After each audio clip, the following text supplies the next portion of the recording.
permanent control, that at the end, the program will be a successful one for NUJ in Delta State, in the name of Jesus Christ. We give you all the glory, we give you honor. Thank you, Father, for answering our prayers. In Jesus' mighty name we pray. Amen. Can we put our hands together for Jesus Christ as we get the event started?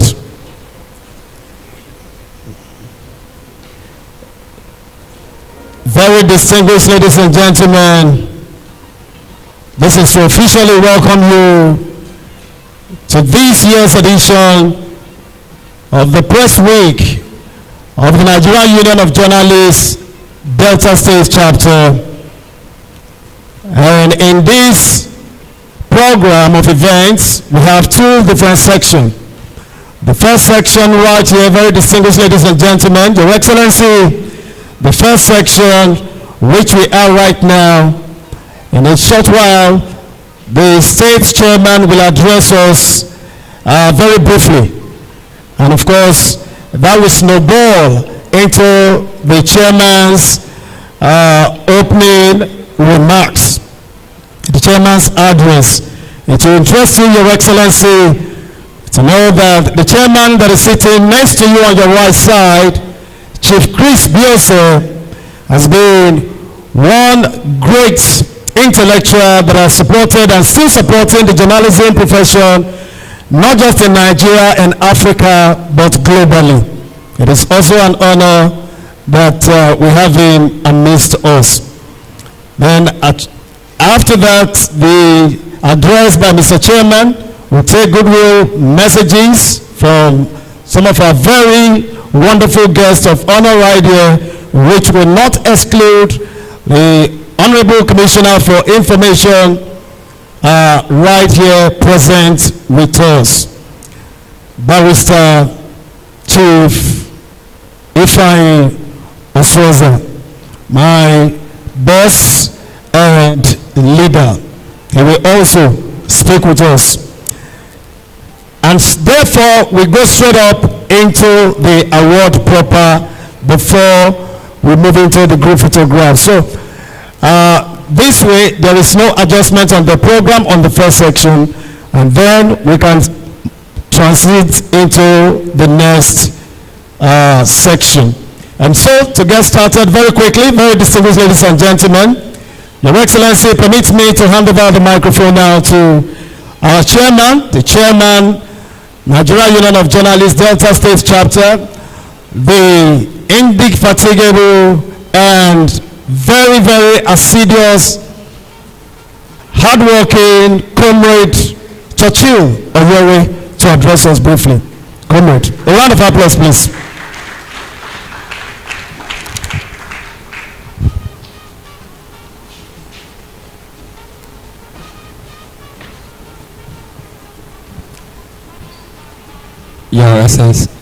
Your Excellency, the Governor of Delta State, here ably represented by the Deputy Governor, Your Excellency, Senator Seraki Dixon, representing Bayelsa West District, here ably represented, the chairman of the occasion, Chief Chris Biose, the Commissioner for Information, Delta State, the Chief Press Secretary, Delta State, our distinguished guests,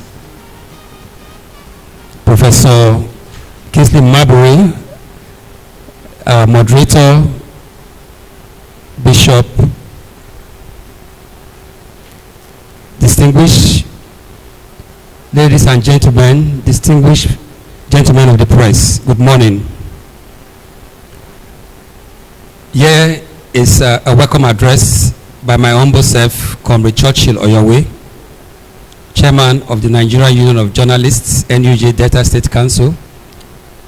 on the occasion of the 2024 Press Week Lecture Stroke Award Day, December 30, 2024, at the NUJ Press Center, Asaba. It is with great honor and pleasure that I welcome you all to this significant event organized by the Nigeria Union of Journalists, Delta State Council. First, I am profoundly grateful to God Almighty for granting us the grace and strength to convene the 2024 Press Week, despite the challenges we have encountered. His divine guidance has been our anchor, and we owe him this gathering to his benevolence.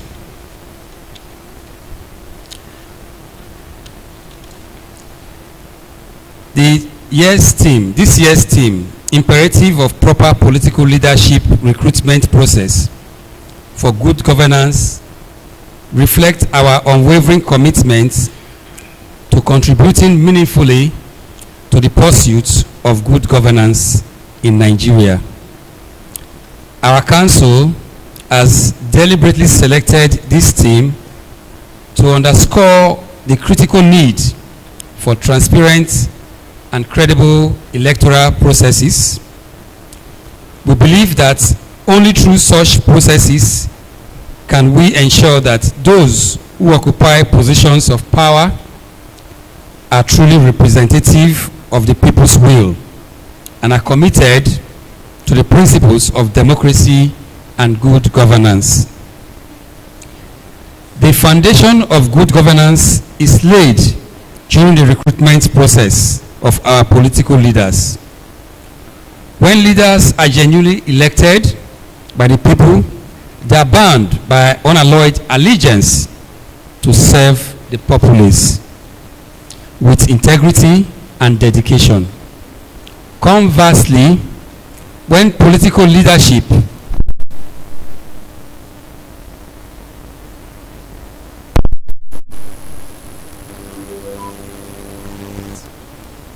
and judicial system, the resultant governance is often marred by a lack of legitimacy and accountability. We are privileged to have assembled a distinguished panel of discussants and experts for this event. Their wealth of experience and insight will undoubtedly enrich our discussions and lead to actionable recommendations aimed at enhancing the political leadership recruitment process in Nigeria. As journalists, we hold a pivotal role in this endeavor. We have a duty to inform, educate, and hold accountable those in positions of power. Through diligent reporting and unwavering commitment to the truth, we can influence the political landscape and advocate for systems that promote genuine representation and good governance.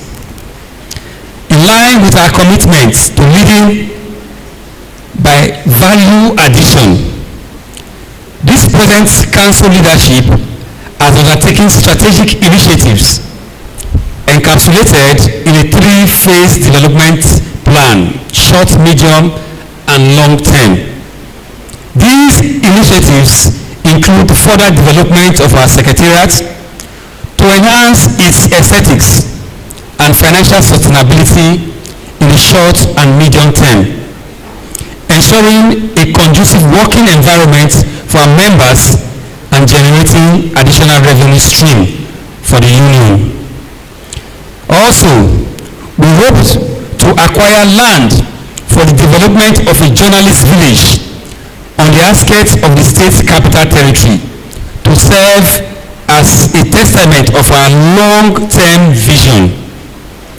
These projects aim to provide affordable housing solutions for journalists, fostering a sense of belonging and security among media professionals.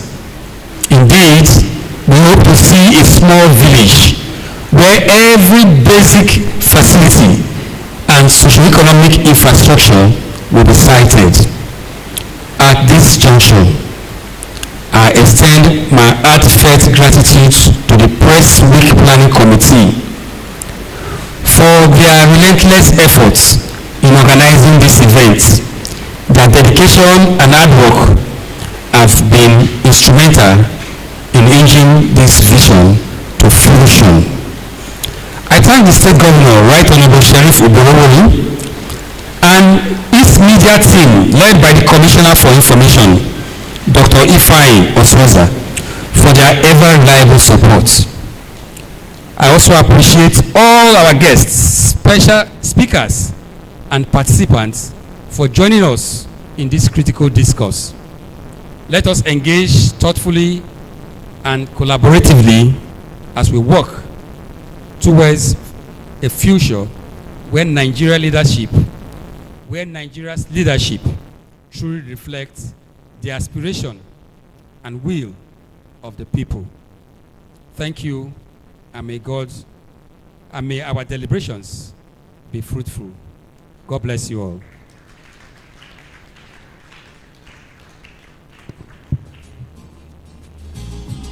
Thank you very much. Can we please put our hands together for that wonderful presentation by the chairman of the Nigerian Union of Journalists, Comrade Churchill, on your way. Distinguished ladies and gentlemen, moving with the light of speed, I'd like to quickly recognize the very top cocktail of prize professionals who actually make up the high table. I can see the vice chairman of the biggest party in Africa, Honorable Moses Idu. Please, can we put our hands together for him? You can do better than that, ladies and gentlemen. Thank you so much. The CPS, I can also see you, Honorable Festus Ahon. I'd like to say welcome, sir. Nice to see you. Proceeding on the already established protocol, His Excellency, represented here by the Deputy Governor, Samondi Oyeme FCA, the Odoziani One of Africa, is a Press Week 2024 with the team imperative of proper leadership recruitment process for good governance. We've heard from the chairman of the occasion. I think we also, chairman of the union, I think we also need to hear from the chairman of this occasion, who is a very seasoned journalist, an accomplished veteran. Can we please make welcome Chief Chris Bose to the high table for straight away to the podium, and after that we'll do more recognitions. Sebastian.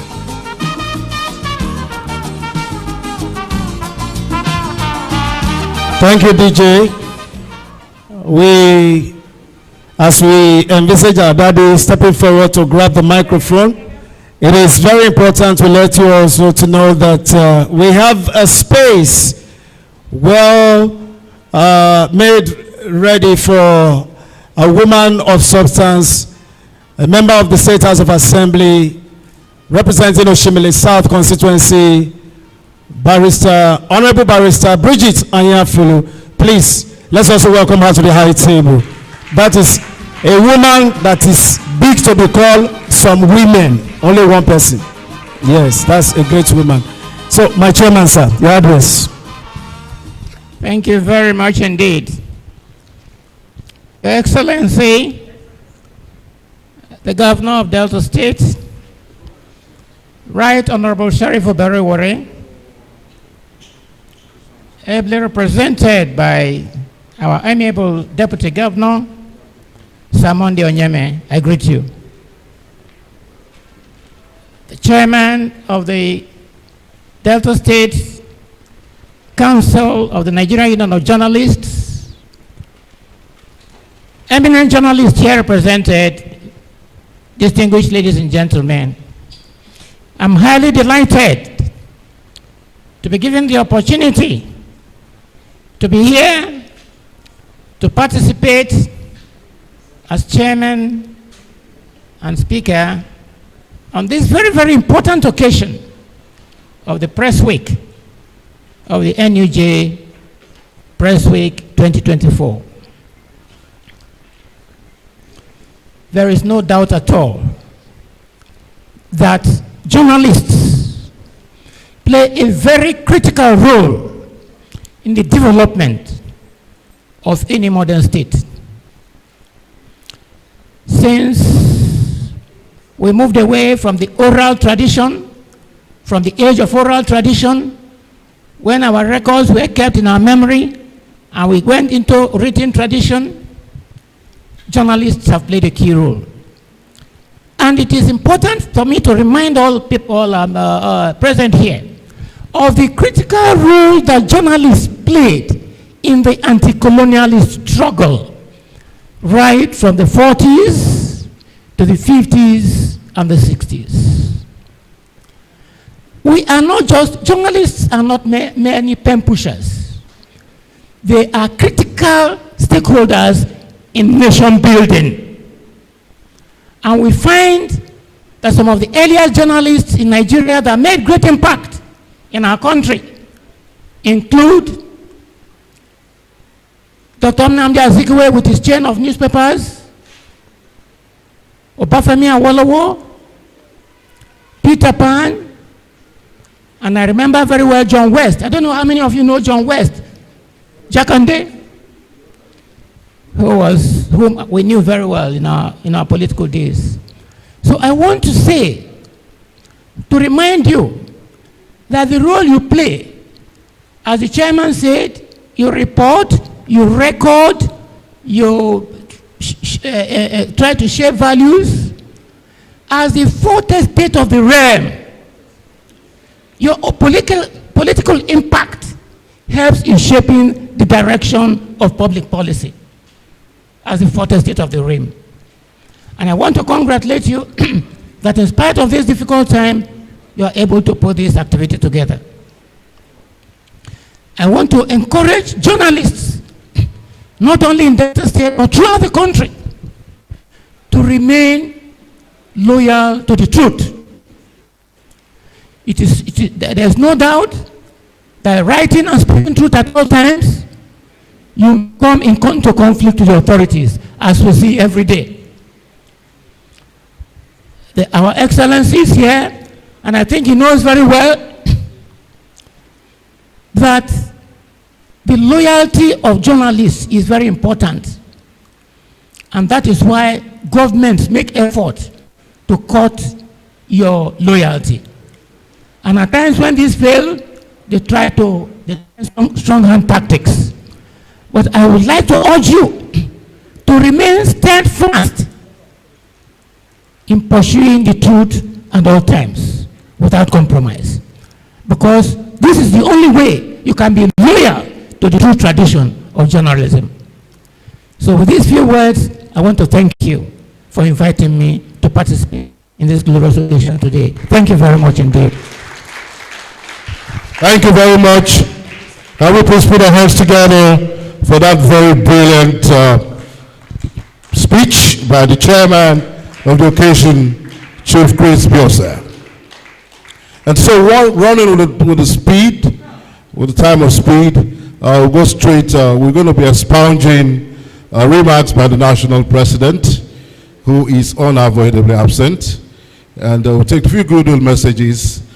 I'd like to start the goodwill message by inviting the member representing the good people of Oshimele South in the Delta State House of Assembly, Barrister Bridget and Yamfulu. If those hands are not busy, can we please put them together as she comes up stage? And after that, we'll take a goodwill from the Honorable Commissioner himself, and our deputy will wrap it up from there. Thank you. That's fine. Your Excellency, the Governor of Delta State, ably represented by His Excellency, the Deputy Governor, Delta State. Permit me, Your Excellency, to stand on the already established protocol. Thank you. Good afternoon, everyone. Standing and adopting the The presentation made by the last speaker, I want to affirm this afternoon that the journalists, the fourth estate of the realm, going back to Nigerian history, played the most critical role to building our nation. Yes, we know that the country has gone through challenges, trials at all times, but I want to also congratulate the press for standing firm and being stable. Even at the worst period of the Nigerian history during the military, the press remained stable. I want to thank you, NUJ Delta State, for inviting me. And I want to encourage you, because I'm proud to be one of you, to always remain steadfast.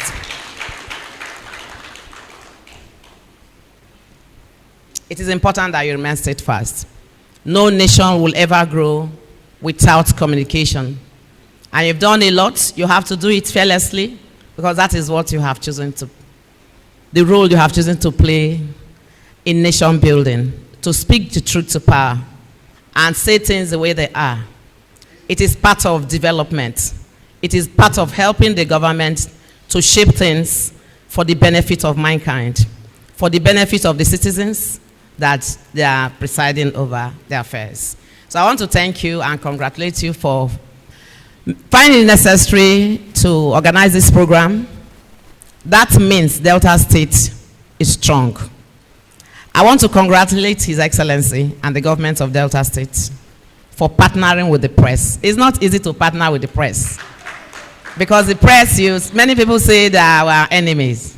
Without them, you really cannot know how strong you are. So I congratulate His Excellency once again for partnering with the press and looking at their faces when they tell you the truth, adjusting to make things better. Thank you very much, and God bless you. Thank you very, very much. The honorable member representing Oshimili South in the State House of Assembly, Barrister, the one and only articulate and energetic Honorable Barrister Bridget Ayanfulu. We thank you extensively. To be very sincere, this is the first time I will hear Barrister make short speech. Because I know if we give her the mic and allow her, she will tell us more about journalism. She's that vast. Please, a round of applause. Very distinguished ladies and gentlemen, yes, it's the press week. It's about journalism. We also want to appreciate the presence of the chairman of NUJ Pointer Chapel, Comrade Rosemary Webunu. Please, just raise your hand. Let's see you quickly. Your Excellency, yes, that's our comrade holding fort in that great government outfit as well. Then the woman in charge, all the female journalists in Delta State, Nawaj. She is here in person, Your Excellency. Permit me to introduce to you and the distinguished ladies and gentlemen, Comrade Sonia Ogugwa Onabujo. There she is. Wonderful personality as well. We're working with time. Like I did say, we'll be moving in a speed of light. Your Excellency, distinguished ladies and gentlemen, permit me to hand the mic now over to the Honorable Commissioner for Information, our boss, our father, and in fact, our leader, Dr. Ifeanyi Osoza. Please, a round of applause. Thank you very much.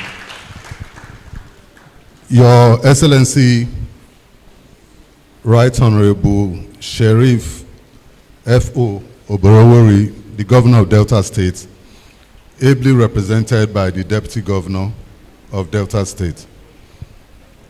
Your Excellency, permit me to stand on the already established protocols.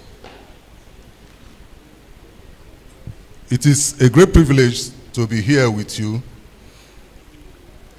and I congratulate members of the Nigerian Union of Journalists, Delta State Chapter, on the occasion of holding this press week. This event is remarkable as it underscores the importance of press freedom.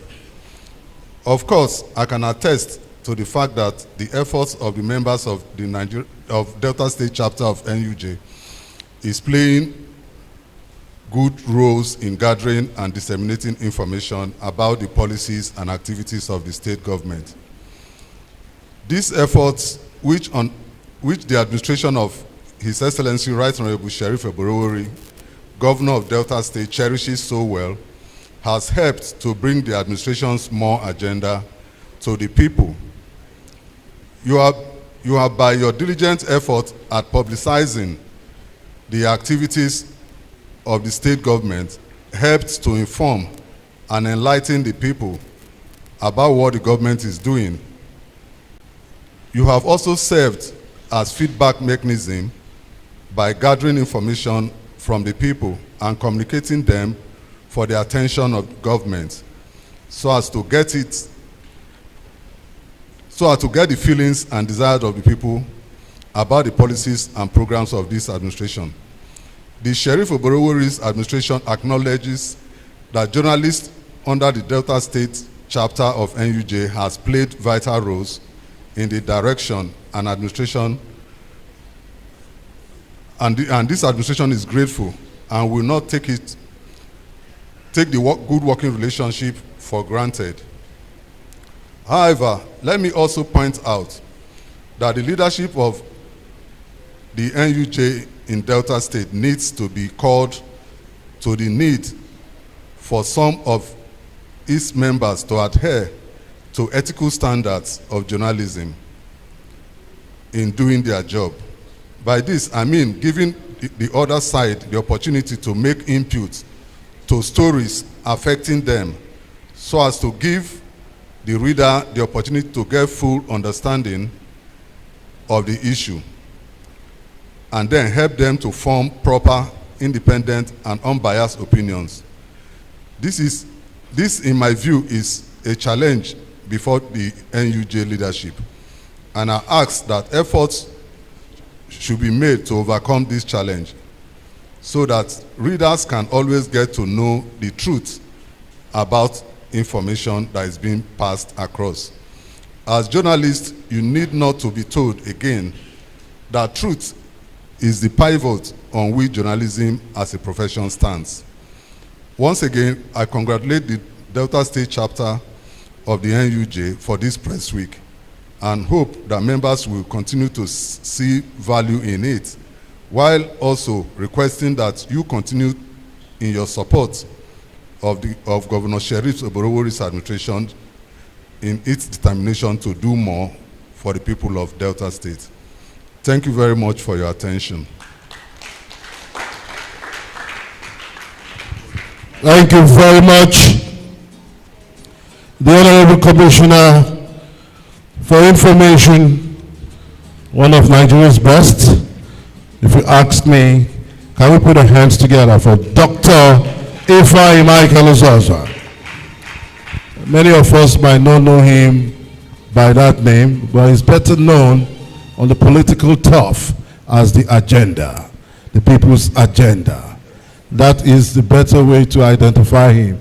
If we say you are looking for Chief Ozoza, nobody will easily, but when you say I'm looking for agenda, the people's choice, he is the man with a brand. So can we please put our hands together? One more time. A square peg in a square hole, a man who has actually done so well as far as the information turf is concerned. And we'll continue to pray for you, sir. We are your people, we are your boys, we are your friends, and we like your disposition and approach towards the working symbiotic relationship with journalists. And so more grace to your elbow, sir. And so having done with that and dusted, I would like to invite to the podium for the goodwill the special guest of honor, His Excellency, the Right Honorable Sheriff Oborowori Francis Odoredo, represented here by the very enigmatic Deputy Governor, Odoziani Wan, Samonde Oyeme, FCA. Can we put our hands together for him, for his goodwill?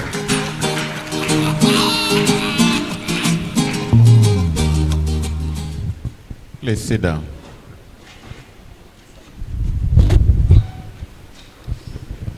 Thank you.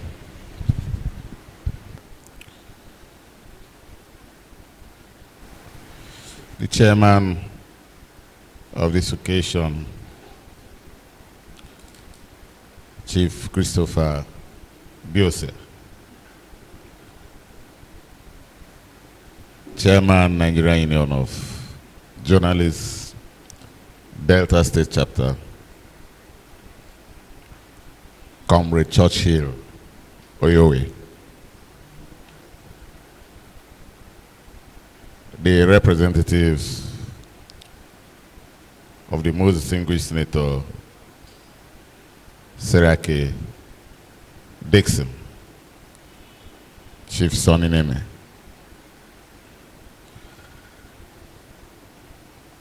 our Honorable Commissioner for Information,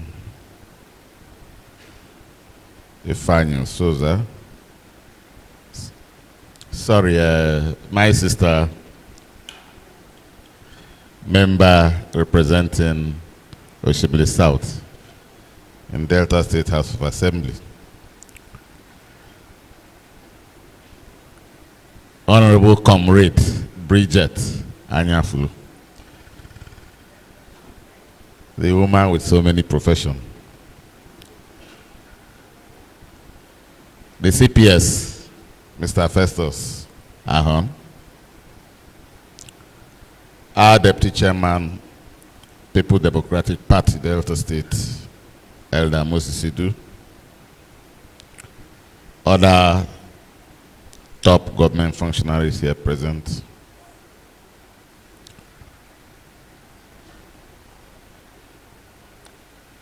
gentlemen of the press, distinguished ladies and gentlemen,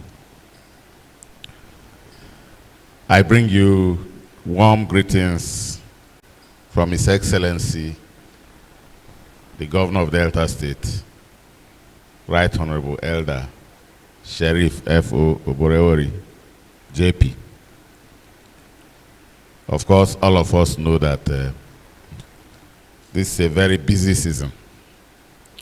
I'm sure if His Excellency were to be in town today, he wouldn't have missed this occasion for anything. Well, because he's not in town, of course, I've been asked to come and stand in for him. And so the brief remark here are words of His Excellency, the Governor of Delta State, Right Honorable Elder Sheriff Oborewori, and not mine.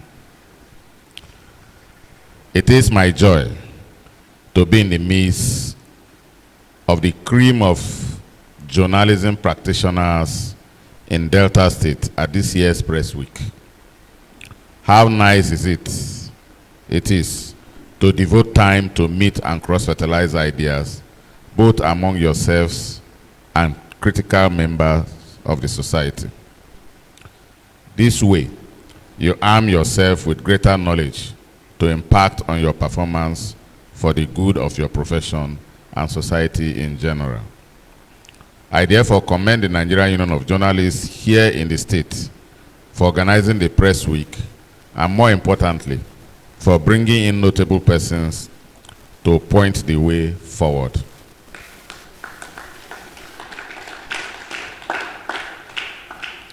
As an administration, we would like to commend journalists in the state for the cordial relationship between us and for the coverage of government activities. We have related in a very peaceful way, and it is my sincere hope that going forward, the relationship will be marked by greater understanding and mutual respect, as the stability of both state and nation will always be at the center of your practice. It is in the interest of journalists and all Nigerians to toe the line of preserving our dear nation. As a government, we are operating an open door policy. There are several layers of officials ready and willing to throw light on any gray areas in fulfilling the more agenda of this government that we have set for ourselves. Please continue with the effort to find out the truth before going to the press.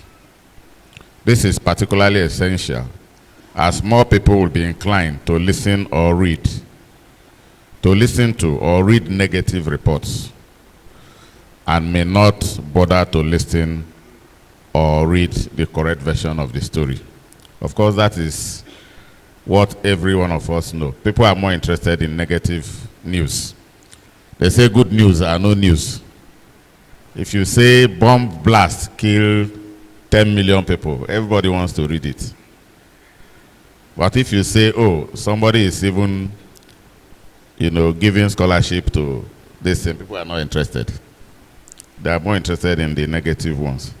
So it is very important that as journalists, you help the nation, help the state, help the government by always reporting the truth, not rumors.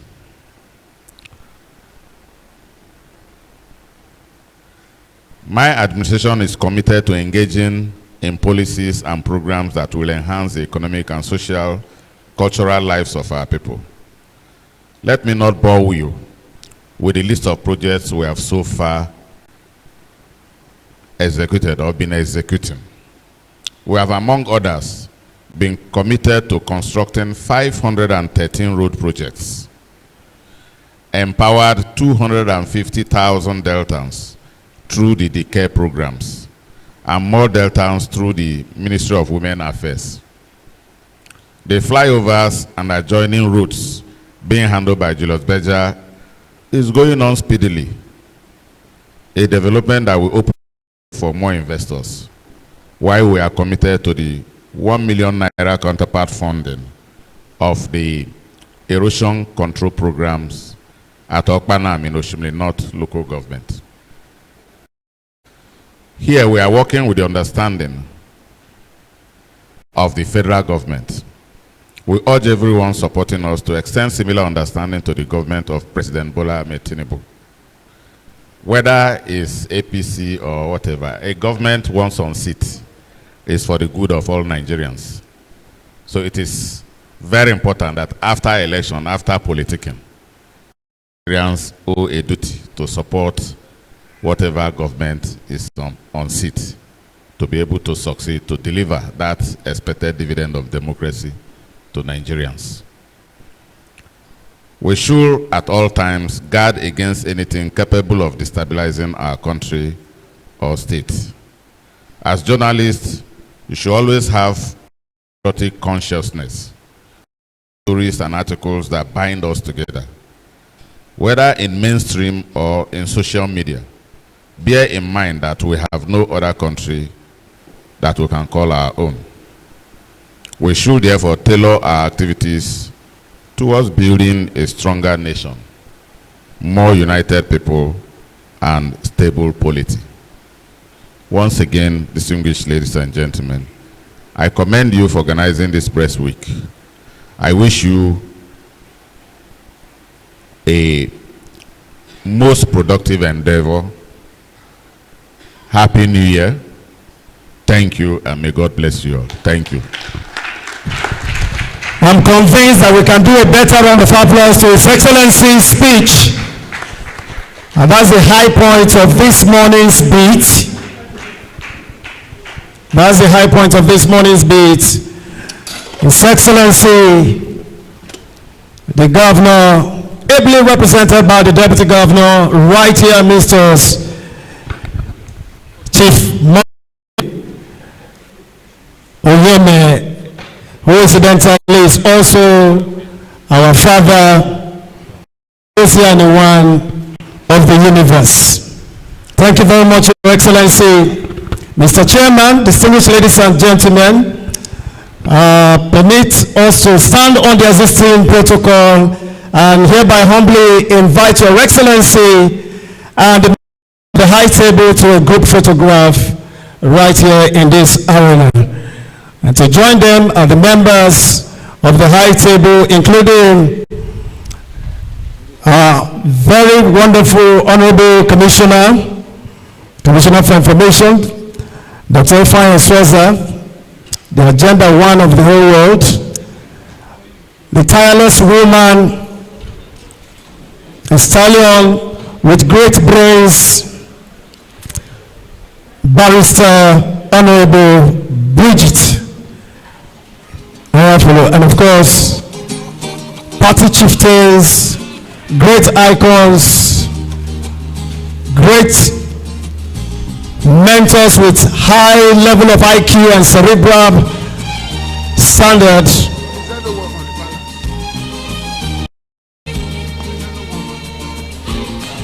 And as this is going on, we also anticipate to get one or two messages from the palace of His Royal Majesty. Will be Professor Epiphany Asinge, whom incidentally also we anticipate that. Please let us remain seated as His Excellency bid us farewell to another event as we progress. Wonderful. Please remain seated.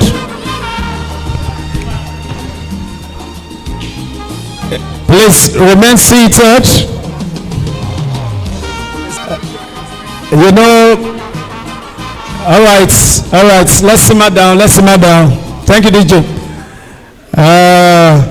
My senior colleague, Comrade Barry, was just signaling me some of the details we needed to put into, especially what we believe should come from the palace. And Ben Dunu, still around, all the way from Warri, who is also a member of the committee. We're also looking in that direction. In fact, to be very sincere, another committee member right here, Caroline Obini, was just informing me that no need to say remain seated, now Sabawide. And I said, why? I said, they never share rice. Nobody to go anywhere. So I understand. So remain seated now, till they come from front. All right, for those of us that advocating that we have not heard from the palace of His Royal Majesty, our father, the Asaba of Asaba, Obi Professor Epiphany Asinge, I must let you know that before we leave here, in as much as we have a daughter of the soil and a very articulate daughter of the soil here, we will get words from the palace. Barrister Bridget is with us. Honorable Barrister Bridget is with us. Incidentally, I'm one of the few people that have explicit confidence in her capacity. Just months ago, there is a community just across Summit Junction. There's a community exactly across Summit Junction. They call it Kekwagbo. And there was so much tension brewing up in that area on many reasons. Job, contractor, this and that, light and all that. And since she came and the meeting was held, everything naturally died down. In fact, the contractor were expecting to move to site next year from January. The contractor is already on site now as we speak. That community opposite Summit Junction. That is a no-go area when it is rainy season. We want to appreciate the honorable member for her explicit love for her people to project them in the right light. To welcome back our chairman, Comrade Chachula Yowe. I don't know why he's not sweating. He has not slept for 2 days now. And working assiduously. Please, Bishop, can you please step forward? And Prof, please. Bishop and Prof, please can we step forward? Thank you for coming. May I introduce to you someone who I was so eager to hear, even while the Deputy Governor was here. But the program was stop. Plead for his forgiveness, but this is the time we are taking his remarks now. The former governor of Bayelsa State, a present senator of the Federal Republic, one and only His Excellency Senator Seriake Dixon, The man I missed meeting, if I had met him, I would not be a tenant again. I know his capacity.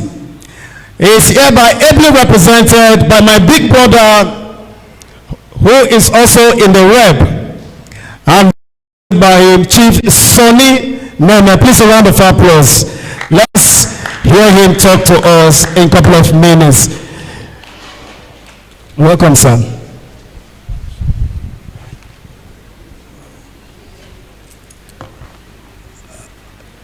I'm really excited to be here.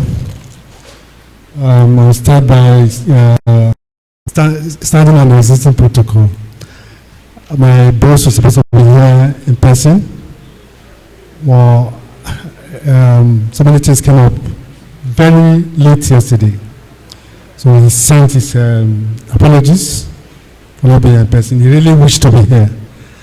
He may not know much that he's also a director. And like we say, two people come together to bring up a hero into the world. He's a brother son by parental by father. His mother is Bomadi and Isoko. So he's a director. And it's in Delta, he's so bitter, but he looked forward to this event. He was prepared to come. Be that as it may, he sent his greetings. There's no long speech from him. Said he promised to make out a date and come here to be with NEJ members in Delta State. That is the promise he gave me. He said, when I get here, I should let you know. He will be coming here in person. Aside, after today, he will pick a date to come and felicitate all of us. I don't really have much to say than to say happy celebrations. Thank you very much. Thank you very much, sir. Wow. Big man voice, not loud. Did you notice when Oga was talking, some of us were trying to hear. Una notice, sir? Those are the traits of big men. Just whisper spotty for your head. Now later you know that 2 million. And they find all those kind of whisper. Not be all this. See as they shout now. See as this is a poor man. A poor man they shout. Like some of my friends and colleagues here. Kwa no drop. Where the kwa? Who they share? Who they? Generally. They say when you go cover a sign. You know, as you take reach there, come back, you they think, hey, now wow, this children soup don't finish again. Our work knows that. Please, journalists, clap for yourself. It's not easy. It's not easy. Mr. Chairman, I hope they go put us for budget for 2025. We're not talking of salary. No, say some things they enter budget naturally. So that when you get to the upper house, they will say, members, check your email. We have a message for you. We don't understand those languages. So even if Christmas have come and gone, NUJ Delta State is still anticipating the Christmas package. Not be so? I can't hear you. Christmas package, you know one time? If government say, your Christmas package is coming, what will you do? You know, say, at the talk when governor don't go because I still like my work. When they will discuss my issue, I might not be there. They say, who raised that motion? Don't you know we have scarce resources? Very distinguished ladies and gentlemen, we need to proceed. And in moving forward, we are going into the second section. And the second section will be mind-opening, and it will challenge your intellectuals. Before we introduce to you the moderator and the discussants, we want to let you know that first of all, the chairman of the day is going to speak to us, and this also will be shortly after we have introduced the moderator who will take charge of the microphone through this period. And I'll be back after the discussants have done their bit for reactions from all of us right here. But before then, my Live TV colleagues, I hope we are ready for Bishop. Yeah, please put it on standby now so that we get to understand some of these things properly. Now, we are watching time and saving time. Even the chairman, who is the keynote speaker, telling us that we are going to stick to time and work with time. So, very distinguished ladies and gentlemen, the speaker is standing by. But permit me to hand over the microphone to the moderator who will bring in the discussants and first of all bring in our chairman and the keynote speaker. Our moderator is none other person but the very erudite, highly well-traveled, well-schooled, well-nurtured, religiously active, and a disciplinarian, a core professional to the core. In fact, one of the few men that can stand with their heads high in the business of journalism in Africa. My boss, Bishop Senior Comrade Henry Uzo. Please, a round of applause.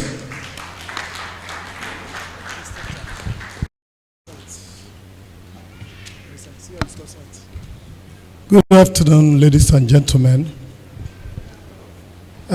I said, ladies and gentlemen, please excuse my voice. I'm just coming from a crusade in the village. All right, I want to start this way. Somebody said, when you want to build a superstructure, let a Nigerian do the bill of quantity. Let the United States of America provide the money, but let a shaman build it. We are very good at talking in this part of the world, but we act very little. The topic here has to do with governance, and the governor has given a keynote address or whatever we say, and has left. Because the actual audience to what we discuss is government.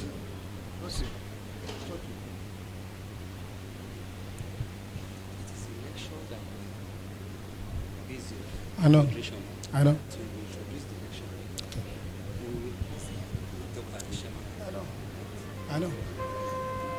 All right, so I want to believe that after all the discussion, an articulated document should be handed over to those in government. If not, it will be another exercise in futility.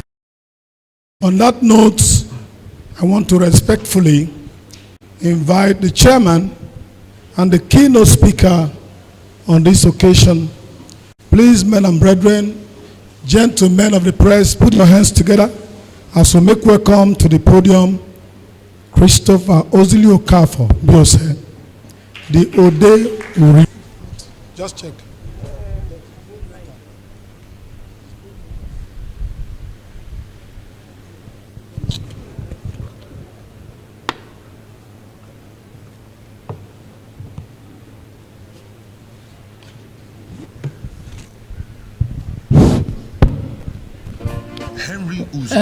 The chairman of the Nigerian Union of Journalists, as a subject, and taught French in the Institute of Delta State Council, the Delta State NUJ. Finally, Honorable Commissioner, is pastor with a Victory International member of the Delta State House of Assembly representing in July 2015. Ladies Oshimili South, Bishop members of the Fourth Estate of the Realm, once again, I thank you very much for me. By way of prelude, I want to say that the topic you have chosen, that is leadership recruitment in Nigeria, is a very serious one. And it is not one on which we can mince words.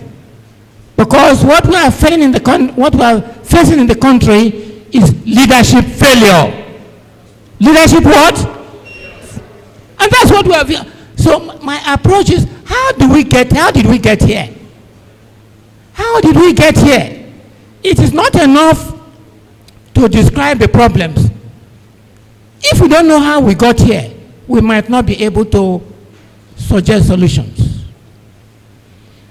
And I can tell you that I have been and a participant observer of the Nigerian political scene in the past 60 years, at least since independence.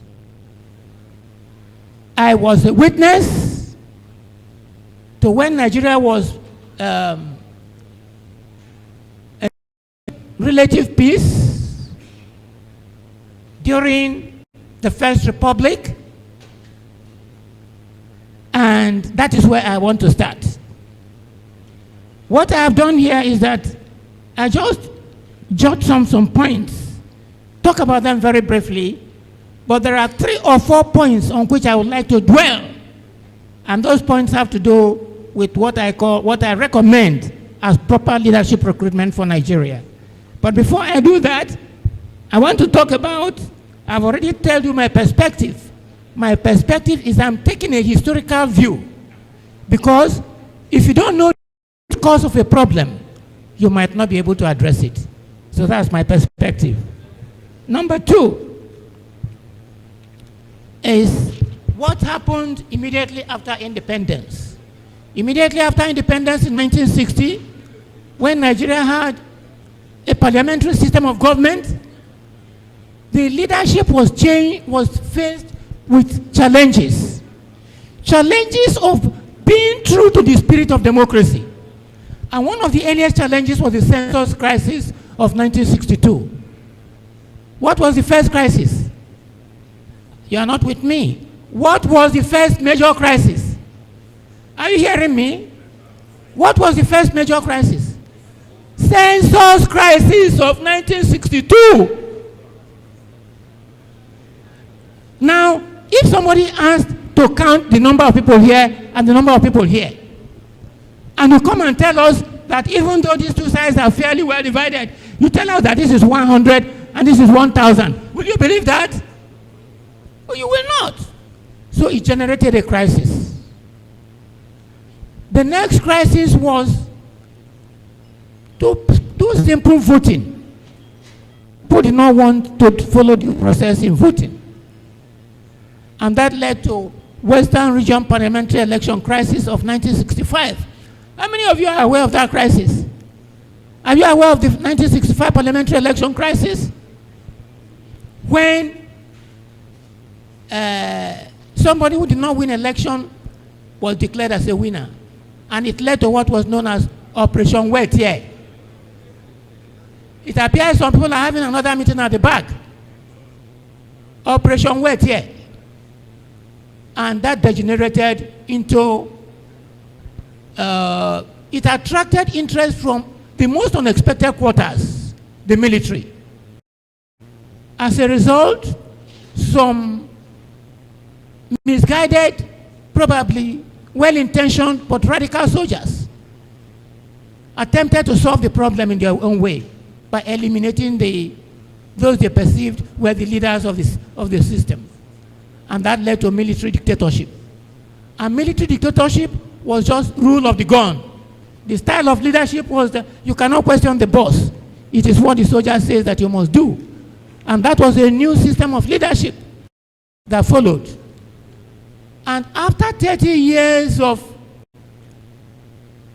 military-style leadership, a whole generation of Nigerian youths were acculturated in military mentality. A lot of people did not see anything wrong with us. Do like this, don't do like this.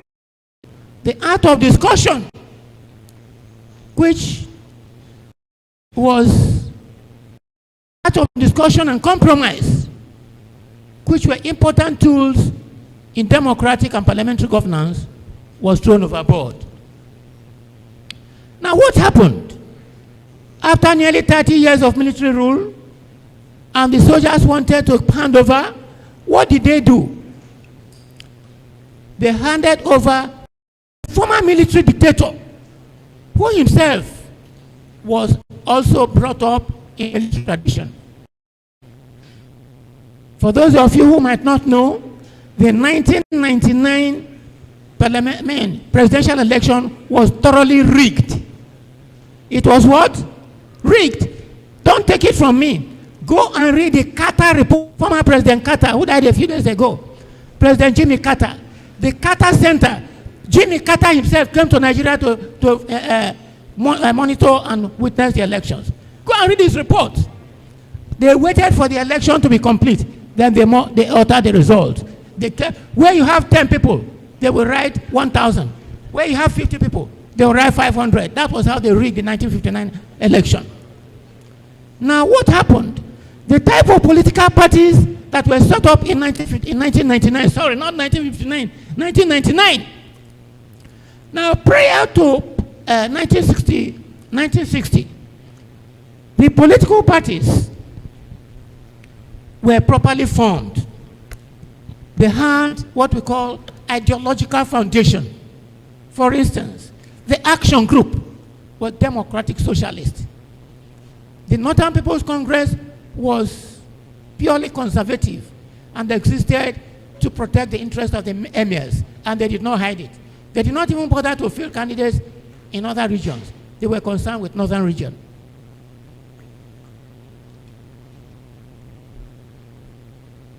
What am I trying to do? How did we get here? We don't start overnight. So this was how we ended up with parties that had no ideology. Now, as a result of one of the problems that military instigated, namely the annulment of June 12, 1993 presidential election, which was won by MKO Abiola. In 1999, military wanted to compensate the Southwest for the denial of Abiola presidency. What did they do? They had what they call power shift. Because before that, for long time, Muslim leaders have been in power. So they wanted to what they call. Now the party that was in power at the end, that was beneficiary of the power shift, was the PDP. And PDP installed it in its constitution that after Abiola to the north, so we started having the concept of zoning. Zoning did not exist in the First Republic in the parliamentary system. Zoning did not exist.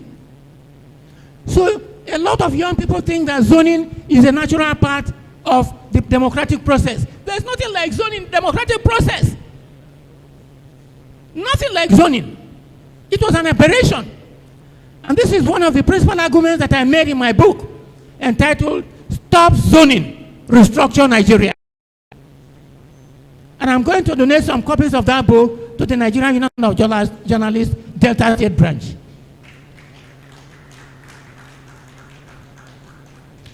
Now, things continue to deteriorate because we did not have leaders that were politically grounded and morally sound enough to say, no, we are moving in the wrong track, the right direction. We did not have. Thank you very much. Right? So things continue to degenerate since 1999. And the 2003 election was worse. I call it second term syndrome. In Nigerian political history, the second term of each incumbent is always worse than that of the first. The second term has never been better than the first. So you find that 2003 was worse. It was the most comprehensively rigged election in Nigerian history. And you had more cases, more tribunals, and I think up to 10 governorships upset, even by our at that time. 2007 was worse. They didn't bother to do election. They simply wrote results. Many of you might know about it. If you Google the result of the 2007 election conducted by Professor Omaru Isiwu, you will not see detailed results. Google it. You are journalists. You will not see detailed results. I tell you this because I have been a participant. I'm not just telling you what I read. I'm telling you what I saw. Now, in 2011, the 2011 election was fair because of the personality of the incumbent, Dr. Goodluck Jonathan, not because of any change in the moral status or behavior of Nigerian politicians. In 2015, this situation degenerated when religion was introduced as a leadership recruitment process in Nigeria. Many of you will know about the post-2011 election riots in Northeast Nigeria, when about 800 people were killed because a Christian was elected. How many are you aware of that? Yes. If you don't know it, find out. It's on the internet. Now, if you want to know how the 2015 election was rigged, Google how 2015 election was rigged in northern area by Alhaji Tanko Yakasai. How people were being stopped from voting on religious grounds, almost like what happened in Lagos during the gubernatorial election in 2023. These are not patterns of leadership. Pre and fair means that every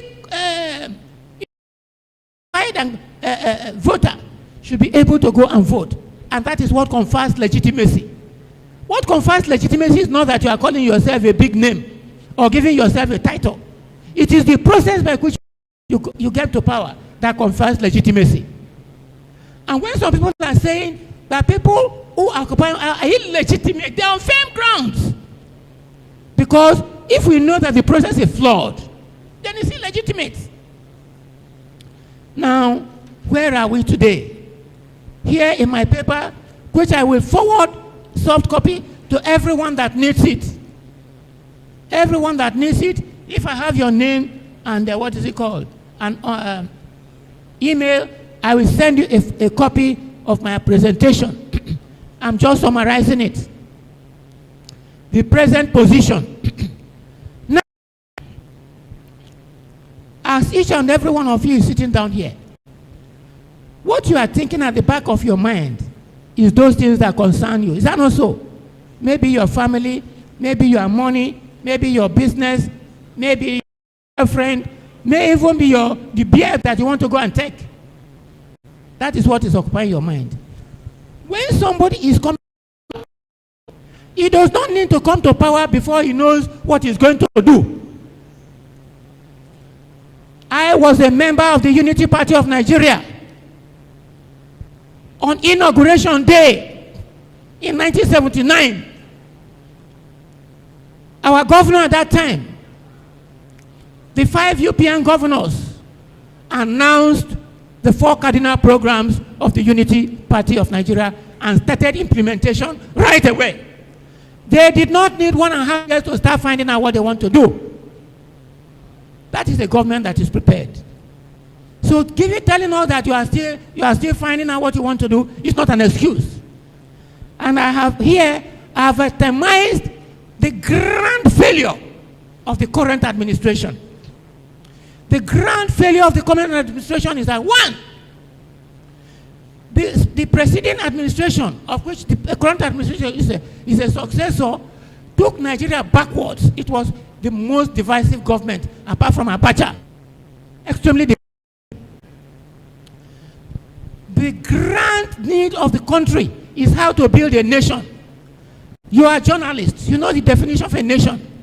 The fact that a group of people are gathered together and have people ruling them does not constitute a nation.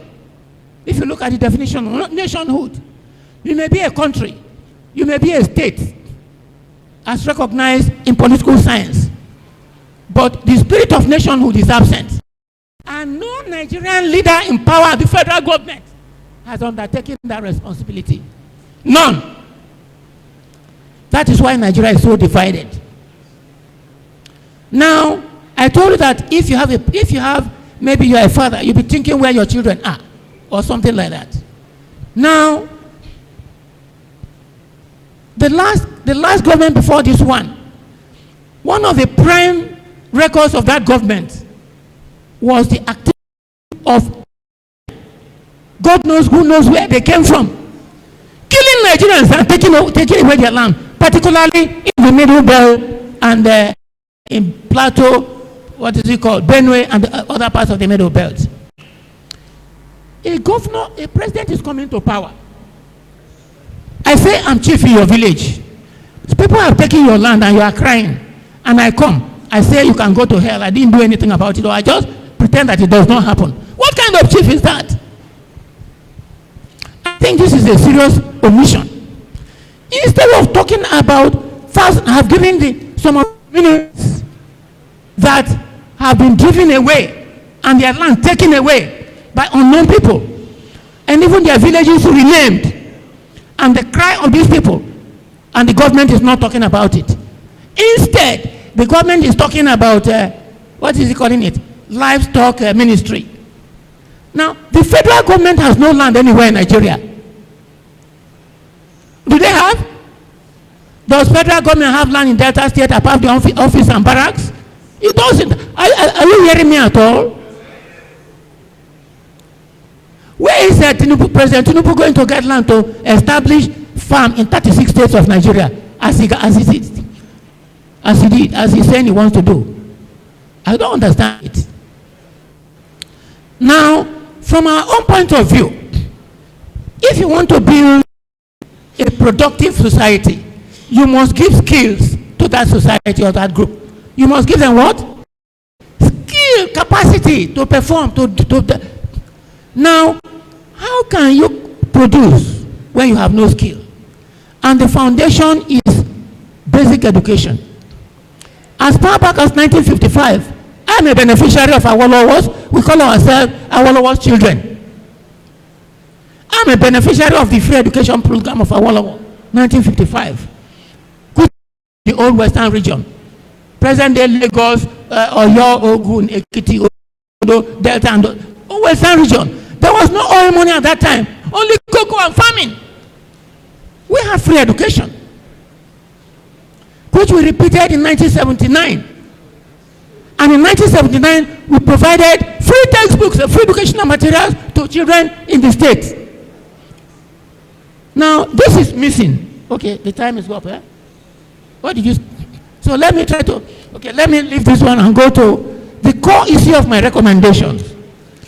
So what I'm saying is that the core problems that are affecting this country are not being addressed. The core problems that underlie underdevelopment of our country are not being addressed. Now, I have 3 points on which I would like you to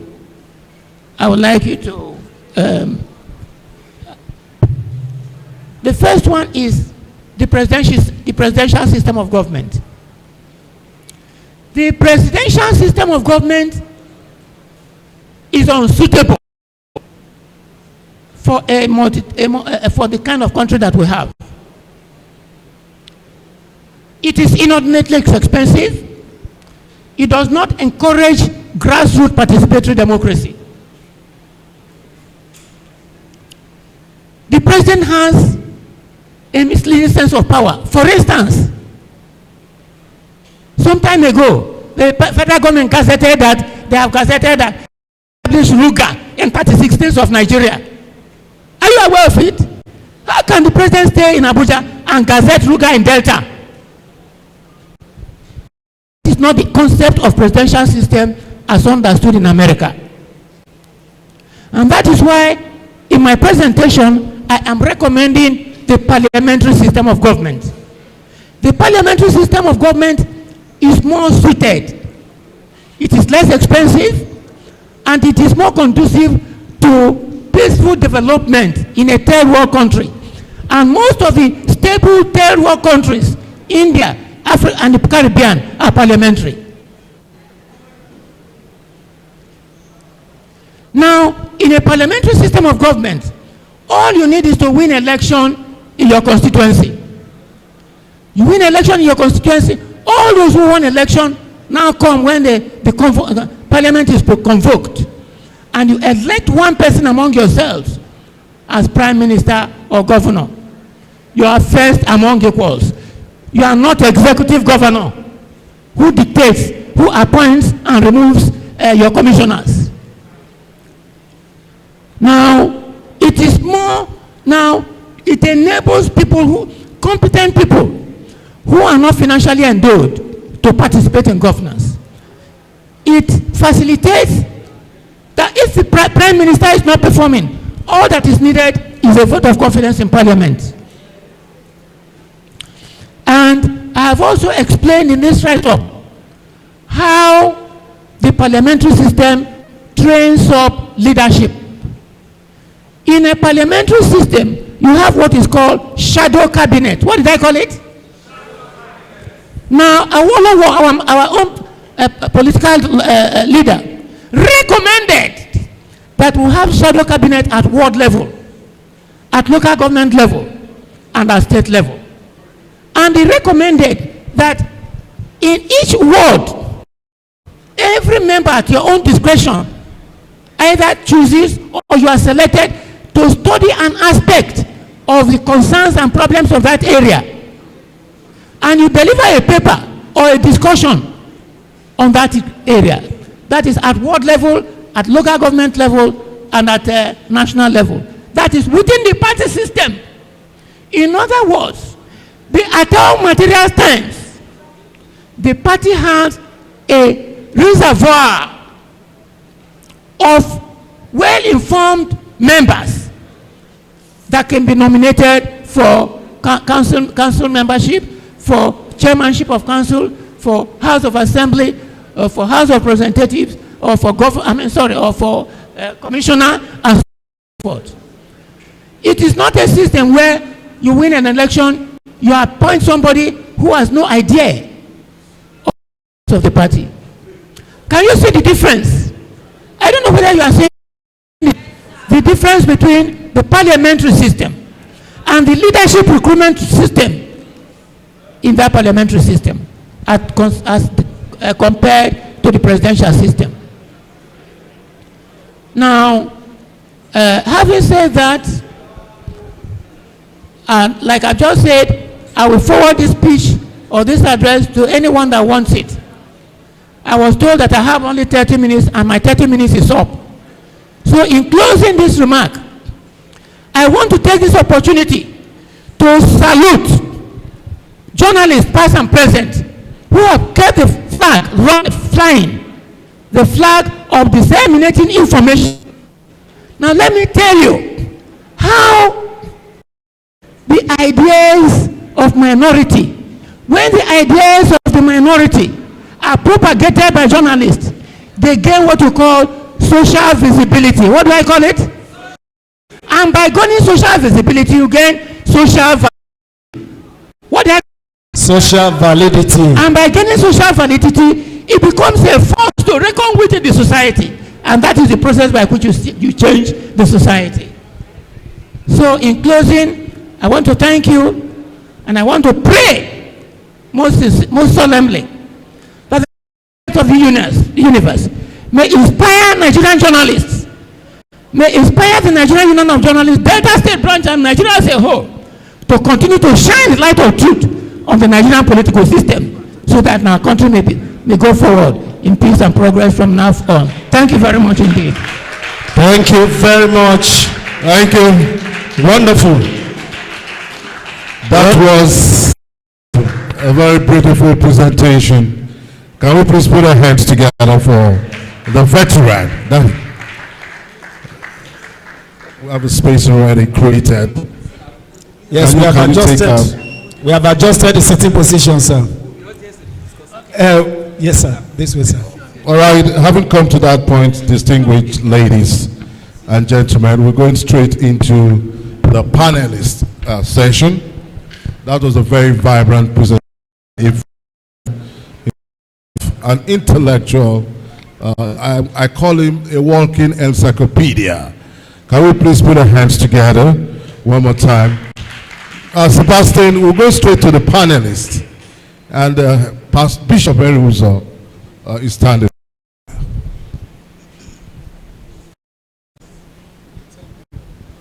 It's all right. Thank you, our chairman and no speaker, I will say key speaker for this event.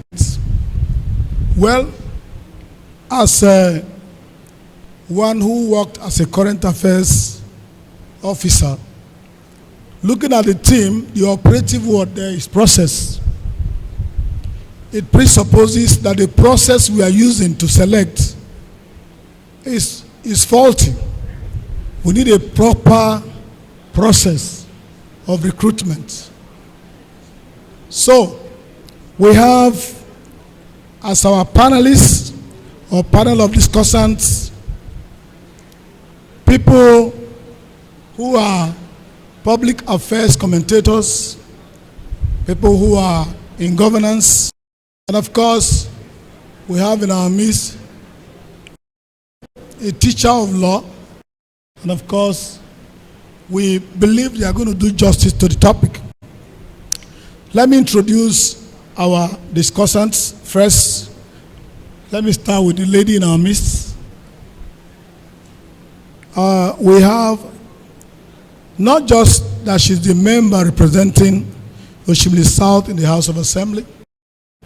She has been a former commissioner in the state. She is a human rights activist. Okay. So a human rights lawyer, and of course, somebody who works in the civil liberties organization, fighting for the rights of the vulnerable in society. I'm talking about than barrister comrade Bridget Anyafulu.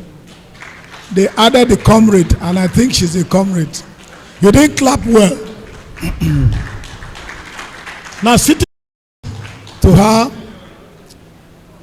is the representative of His Excellency Senator Siriake Dixon. Somebody was to give me his full name, please. They took his name, I don't have it here, please. The name of the man representing, the one talking. Yeah? Chief Sonny name, but I don't think that is all. I know. It's all right. Now representing former governor is not easy. I'm sure by the time they introduce him, we have a proper. Also in our midst, to do justice to this, a professor, Professor Kingsley Marbury, who is a professor of law in the Faculty of Law at the Delta State campus.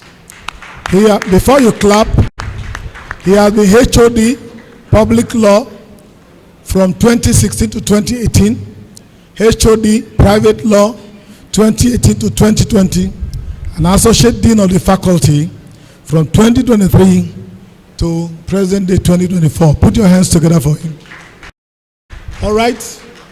I believe we have clips on our discussants, which we are going to use to introduce them. When that is done, then we'll go straight to our topic. Thank you.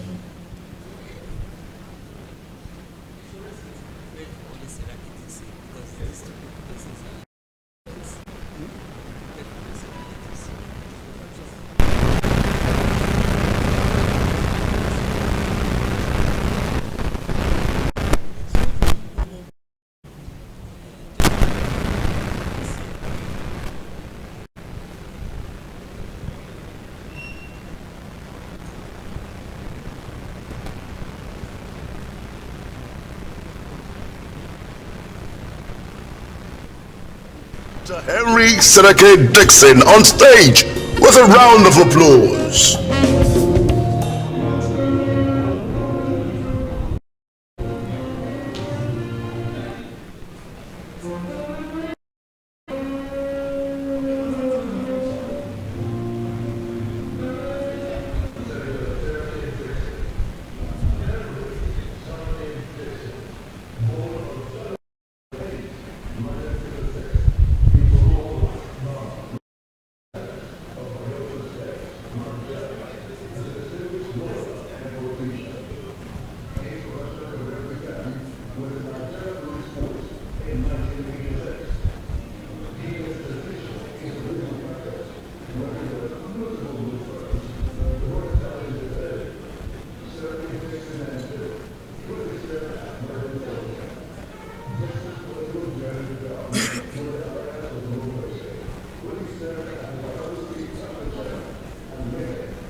Sabama Ekremo Federal Constituency. In 2012, he was elected as the governor of the state. Senator Dixon's journey from law enforcement to the Senate underscores his unwavering dedication to justice, development, and the well-being of his constituents and the nation at large. Let us now welcome His Excellency, distinguished Senator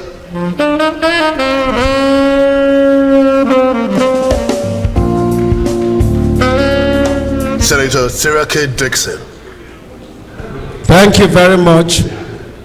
Thank you very much. Over to you, sir. All right. As I said before, the operative word in our team is process. The process of selection or recruitment has been deemed to be improper. And so we're looking for ways that can make it proper to bring in persons that we act in governance to beneficiate the people. First, I would like to start with the lawyer in our midst. Of course, Barrister Anyafulu is a lawyer, but she's more human rights. So, we are looking at the process. What are the things you see? You have 6 minutes, sir, to tell us what are the things you see in our process, electioneering process, the process of electing our government. What are the things you see that are faulty, and which are the ways to amend them? Prof.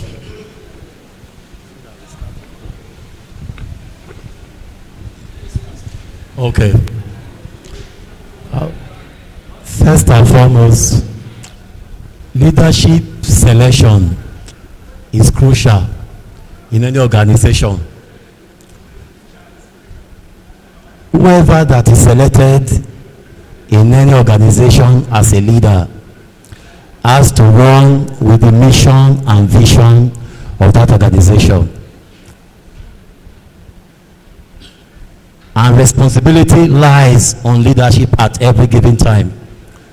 For instance, center. At the end of this ceremony, if it goes well, performance will be done on the NUJ chairman. And if it goes wrong, same also. So the leadership selection process in Nigerian governance, from the, let me say, from the presidential aspect right to governorship, gubernatorial.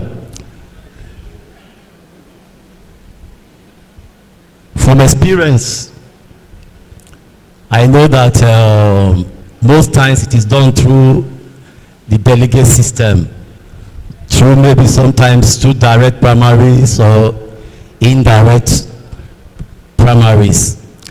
But most often, like what I will say, most of these processes, for example, in the Nigerian polity, for example, in other civilized crime, the same process are usually the same. But we now begin to wonder in our own politics that why is it that in our own that these things don't work?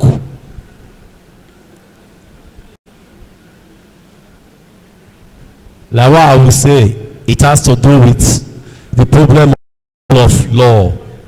There's no adherence to the rule of law in Nigeria, not just by the political class, by all and sundry. The typical Nigeria wants shortcut to doing everything. Recently, I had a little encounter with somebody overseas. I had to do something for him.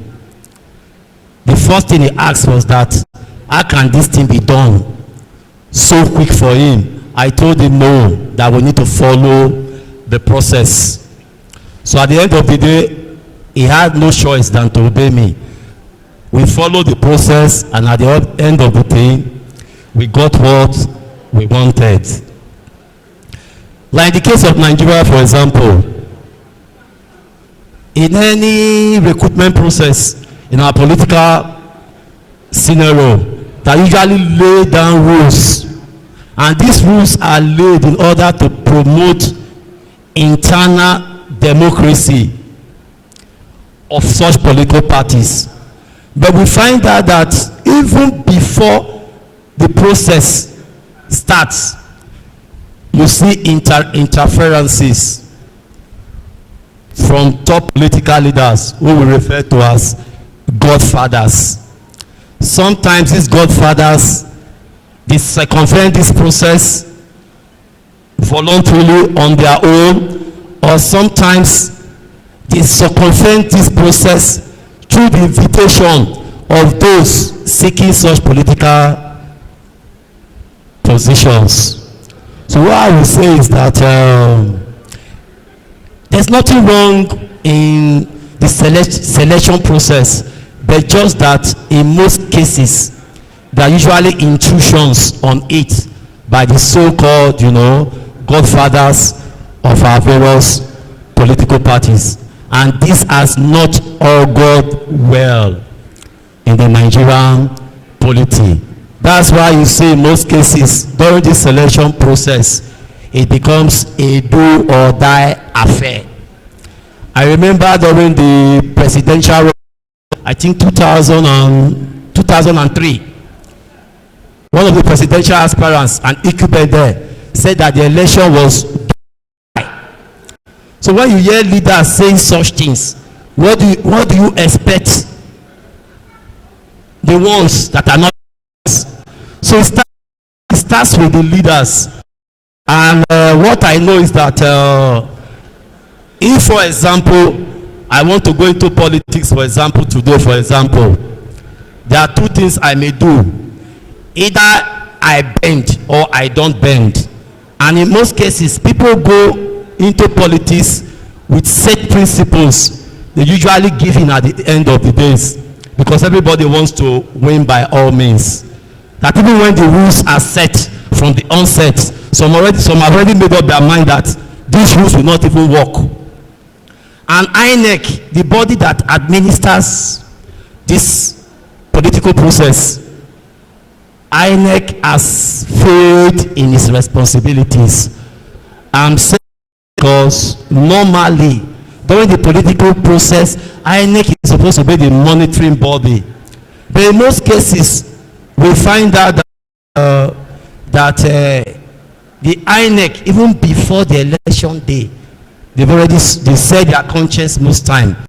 They come sometimes, they see certain things happening there, they just look the other way. All right.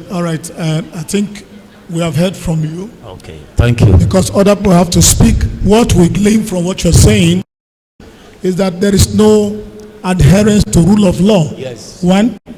2. The laid down procedures are the same with other claims. Yes. It's just that there are intrusions, like godfatherism. Now, those are the two things we want to note with you. Yes. So that those who want to ask questions, you can ask questions in these areas.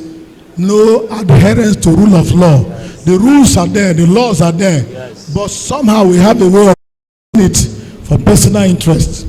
Then the second one is godfatherism. Those who are at the top, even one is that they don't want to leave. Two is that where they are living, plant their cronies. So at the end of the day, quality, goodwill is compromised. Thank you very much, Prof. Can we put our for him?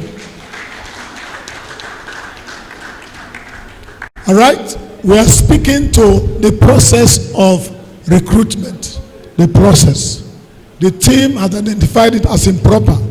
Now we want to pass on the mic to the lady in our midst, who is also a lawyer, an activist, who is working in the interest of the vulnerable, and who is also a politician, to tell us what are the improprieties of our selection system. Thank you. Yeah. Like the last speaker presented,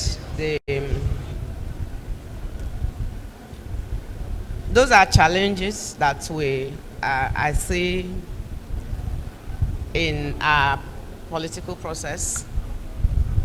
It's been able to establish that rule of law is very critical in the political process and leadership. It was also able to establish that the process is the same all over the world, but the method that we use in our nation is different from what others do in advance. Those are challenges. And then raise the issue of godfatherism. Issues of tribalism. These are you have these problems when leadership is not right.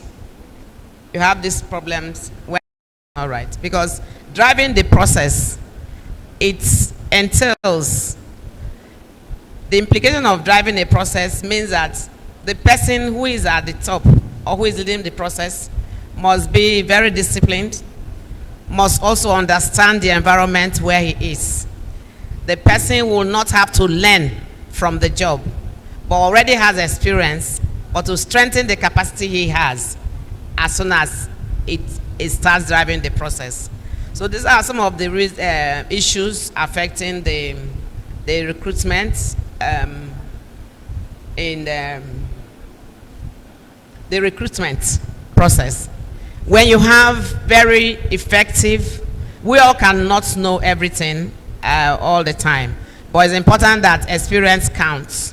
When you have that experience, it means you're already efficient to an extent, so that at the point of driving the process, you have very critical issues that must be addressed.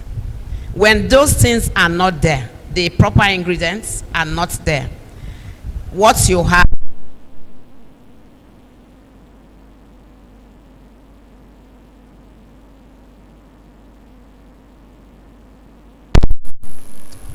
the same experience, the proper experience. I think there's a problem. When you are leading a process and you are not prepared, and you do not prepared means that you do not have the experience. If you do not have experience and you also bring people around you who themselves do not have the same experience, it becomes a problem. That is what we are facing, or we have faced in so many places as we run the governance of either the state or the nation as it were. So it's important that we have very effective and efficient personalities who have good experience in leadership. When that happens, you are not able to see problems, dictate the problems immediately. And then when such persons who are in leadership also surround themselves with people who have experience, who understand why they must lead that process properly, you find out that you are not able to dictate problems immediately.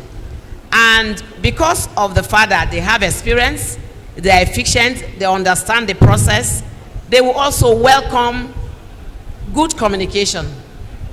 When they welcome good communication, it means that whether good or bad, to look at the issues rightly and not begin to criticism is too high and this person are not talk to me. Because when you are driving a process, criticism will count very, very much. Why? It is out of the criticisms you'll be able to strengthen your capacity. So when you accept criticisms and then welcome those who are criticizing you, they'll be able to give you one reason or the other for doing what they have done and then asking you to do it this way and it's better. And you're not going to say, oh, I know everything. When that happens, you find out that leadership is participatory. In governance, two of them, you have to marry two of them together. While you talk about the rule of law, you talk about law that works are done effectively.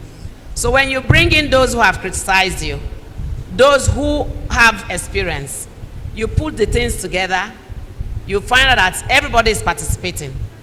You find out that it has become very inclusive, where everybody's contribution is important. When we have brought all of them together, those who see better than us will look at the best and take them, because they know that when they act on these informations, the citizens will be better for it. So it must be an open door process. Okay. Where there is no open door process, the leader who is driving the process will continually fail. We will continue all the time to discuss the same process. It's like going around the bridge. Yeah. Going around the bridge like a headless chicken. And you want to have a better result. You will not have a better result because you have not listened to those who understand. And when you're driving a process, don't assume that you know everything. Because the message of the list in the group will even help you better. Have an open door process. Let it be very inclusive. Understand that everybody must participate. When they all participate, accept criticisms the way they are. Don't get angry, because to be a leader in driving a process, anger must be out of the process. You don't have to look down on people because everybody can. So when we start establishing that this is capacity, and at the end of the day, the people accepting it, and the leader himself accepting it, that this is capacity, right, that will make us move forward. If we don't do that, we get the wrong persons on to drive the process, we'll always get the wrong results. If we get angry because we have been advised, we'll always get the wrong results. If we pick people because the father is related to me, and then the father was the one that put me in office, even when I don't have capacity to do that, we will not be able to give accounts. So the leader that will have to drive the process, we must take the right process, must be accountable, must be responsive, must all the time listen to the demands of the people. If we do it the other way, we'll continue to get the wrong report. All right, thank you very much. Thank you very much. Well, from what Bata said, we glean that there is need for experience for those who drive the process. There is the need for competence for those who drive the process. There is the need for open-mindedness to create an open door for everybody that has something to offer, making it possible to always come up with people who are competent to occupy positions, people who are knowledgeable, people who are capable. Now, if we don't have experience, if we don't have open-minded persons driving the process, we end up getting the wrong people into office, and that's the problem. All right, we have touched that I believe that Chief Sonny Mene is a politician. I just believe. I don't know why. We're going to come from this angle. Internal democracy of the parties. Because anybody who is going to contest ultimately for election is going to come through the parties. And sometimes we find that that's where things begin to go wrong. So, let's look at internal democracy of the parties in our climb. How is it working? How do you critique it? Thank you. Thank you very much. Once again, I want to appreciate Delta State NUJ for giving me the opportunity to be here. Talk about democracy. I want to correct an impression first. I'm a journalist, an editor, and a publisher. We talk about participatory leadership. I have a leader here in this house, Emma Ikebe. I started my journalism with him in 1989. Back then in Kano, when I got my first production published. Leadership is one thing that is lacking. That is why we're having the issue of internal democracy. Why I started by saying I'm a journalist, a publisher, and an editor. Most problem we're having today is that attitude of not showing true leadership. A true leader will always, I'll come back to internal democracy. A true leader will always come around you, look at what you have done, correct you with love. A leader with complex will want to come hard on you, not minding your state of mind. This day became talk of the town because after recruiting us, took us through training and retraining and retraining. Most leaders today they lack training. They don't have any called training. And the moment they know that you know more than them, they will press you down. Back to the internal democracy. Why is it not working? It's about the same recruitment process. I broke this team into 3 places. Imperative of proper leadership, recruitment process, and good governance. Why I broke it down into that 3 areas? Different issues here. Before you start the process, you sit down and pick your paper. What do I want to achieve? So, for those who think that the politicians don't know what they're doing, it's a lie. They know what they're doing ab initio. They know how to circumvent the rules of law. They know, okay, who are these human beings we are talking about? Ghanaians just finished their elections. You know what? They learned a few things from us, our beavers. And that is what will give them excellent results. Nobody went to court. The man, the incumbent, went and congratulated the winner. Same thing happened at US with all the acrimonies between Trump and the Democrats. She told him, congratulations. Nigeria here, by now, the lawyers, they will start, line up signs and waste all our resources. So the term of democracy can only be perfected when we, the practitioners, choose to make it work. There's no magic to it. First and foremost, do we want to make it work? Is the question we ask ourselves. If we decide to make it work, it will work. Why did I start by mentioning Emma Ikebe here? When we were recruited, I was asked to sit down with Emma Ikebe to learn how to couch stories, to learn how to couch headlines.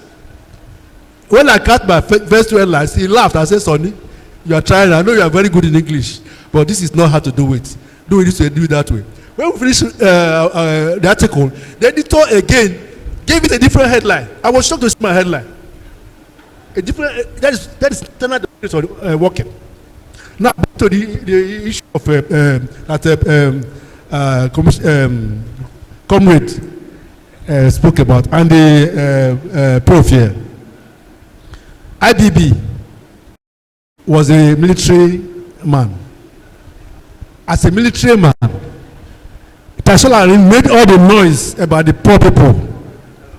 He organized it. He said, give me a proposal for the poor people. He came up with a People Bank. And all of us, the rest they say is history. So Yinka came and made all the noise about the roads and all that. He said, give me your proposal. That's how we have road safety today. Now, when they were about starting, when they said road safety, it got to a point. They said they want to merge road safety with police. I'm talking about internal democracy. I'm just trying to guide us here. The man said no. And then they will be carrying arms. He said no. The day you bring in arms, the day you arm road safety or join them to police, that's the last day of my being that business. And that was how the man left the job. So we should, for internal democracy to work, let us go back to ourselves. Community is about human beings. The politicians are talking about, they are human beings. They live in societies. They are with us. They know what we want. They know how to manipulate us. So, internal democracy starts from you and I. Have to. That is where the media comes in. Because we are not really doing enough. I'm frank with you. And because when they know that you are independent-minded, politicians are very smart people now. Madam is here. Very, very smart. Once they know, they will circumvent you. They will go through your editor. They will go through other places. But by the time they get to your office and do that, your office believes in internal democracy, your editor will ask them to go back to that. That is my state correspondent. Whatever story he brings in, I will publish it. That is internal democracy in media house. But so media house is, as soon as that money comes their way, they will just bypass, they will make that correspondent irrelevant in the states. Because the moment the editor begins to relate with politicians directly, he has made his office in that state irrelevant. That is where the leadership of NUJ will also have to sit well. I'm really happy with what is happening here today. Internal democracy can only work when we have told ourselves the truth to change this society. How prepared are we? We are all political animals. Forget about the issue of who is a politician or not a politician. Inside your marital home, you play politics to be happy. Otherwise, you will not see happiness. Among friends, you must play politics to keep that relationship going. So internal democracy is about us, about who we are. We do not tell ourselves the truth most times. Have the kind of leadership we are having. And until we tell ourselves the whole truth, my big brothers here, daddy here, talked about Awolowo. Awolowo put during this, before the UPN, when he came in earlier on, before that was before the military caution. He came with his programs, build farm settlements, build hospitals. The hospital he built in Kuala, rural place. Call it Ugobe team, was a rural place. If you go to Ikeja, the same standard. He didn't say because this place is a village. Let me put on small one here. The same. If you are blindfolded in the Kuala, they take you to Ikeja and bring remove your blindfold. You teach yourself in Kuala. He ensured that Tabono has fast as big as the ones he put in the Yoruba land. So we have to learn how to be internally conscious. Until we learn to be internally conscious about ourselves, about our environment. The issue of internal democracy, we are just we'll continue to suffer what they're suffering. All right, thank you very much. Can I clap for him? What we deduce from what you have said is that the problem is with all of us. Those driving the system and those that are driven in the system.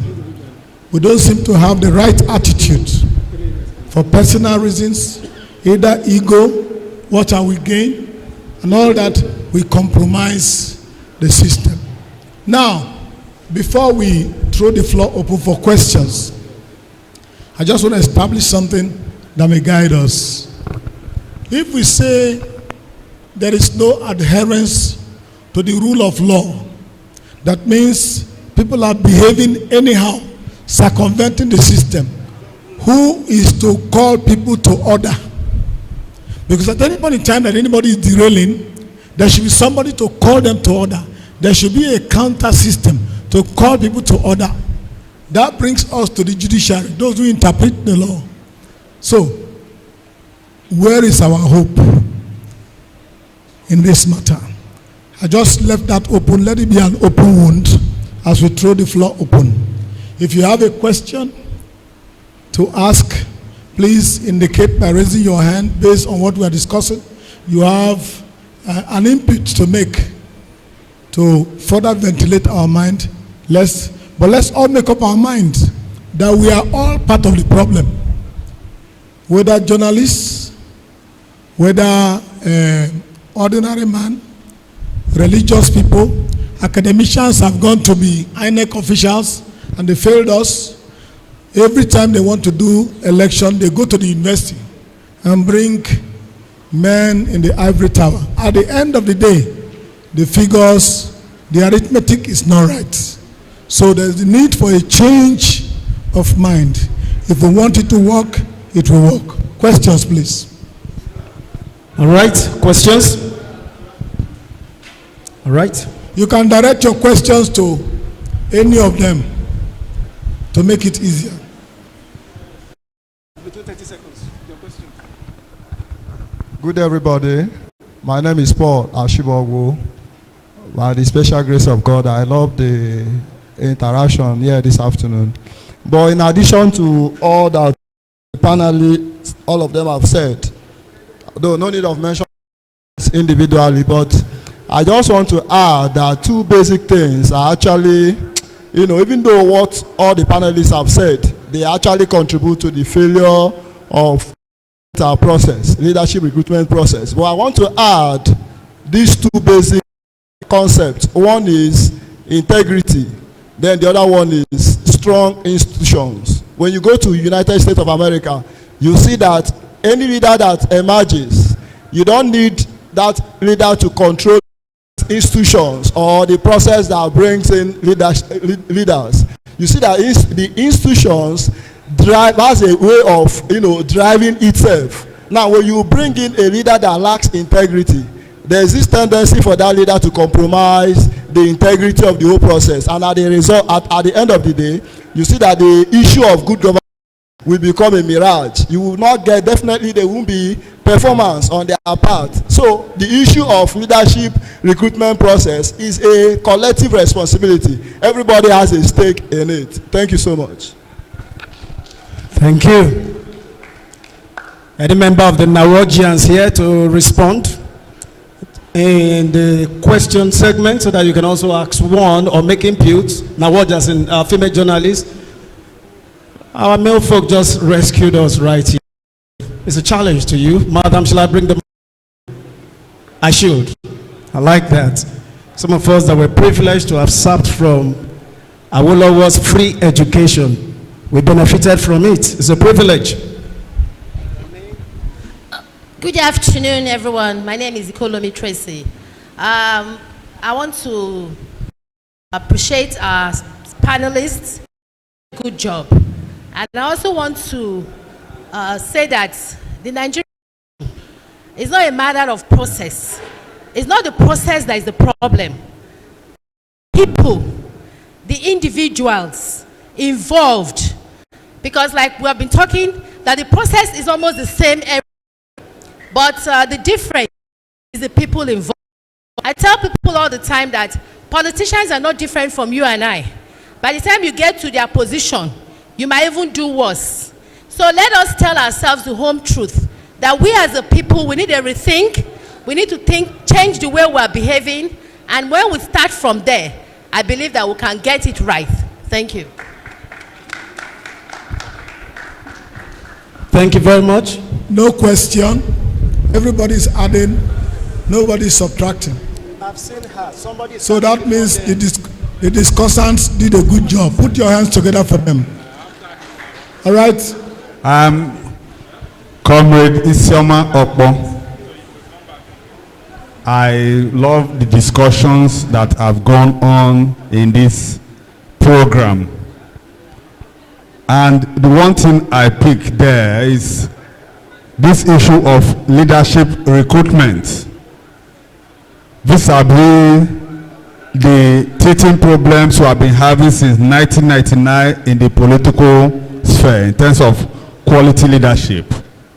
So my question now to our discussant is, what are the things we need to do, either by changing the pattern of our democracy, so as to, I say, what are the things we need to do to get this leadership recruitment right?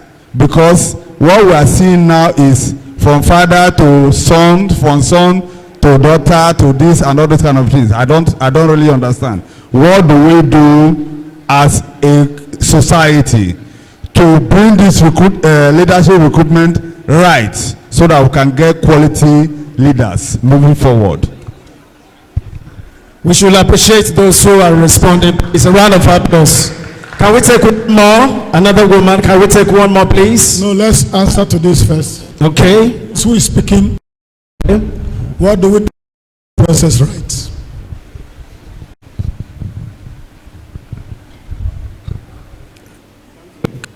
Hello. Thanks for the question. Very, very intelligent question. Like I said earlier on, the society is made up of people. It's not about animals, but human beings, educated human beings. Let's take our state data, for instance, where you have some of the best, you all of the data, you have the best, but when you look at development, we are least developed. The star is in us. We have to change our attitude to governance, to leadership. We have to change our attitude to followership. When you're elected a leader, learn to call them to task. Some of them are doing it effortlessly. They on their own call for town hall meetings. You have the right to recall members or anybody you've elected. It is not doing well. How many people have done this? None. Let us take away a complex system. But another issue we're having is that issue of complex. Once you hate somebody, you don't like his face, you can just concoct things and put on his head what he's not even thinking about. Once you begin to appreciate excellence, have a friend or a colleague or doing better, appreciate him. Until you begin to have the reward system, somebody has done well, reward that person with thank you. Even if you don't have means of buying anything, say thank you. That thank you will push him further. Thank you. That is my little response to that. Thank you very much, Chief Sonny. Prof, you want to add to that? Yes. First, let me stretch on what my colleague said earlier on. If I go to the hospital, for example, and the doctor, and I tell the doctor that I'm having the doctor will want me to go through some examinations. In our political scene, for example, I don't see that there. Somebody can just wake up from anywhere and says he wants to be a councillor. He wants to be a member of the House of Assembly. What am I trying to say?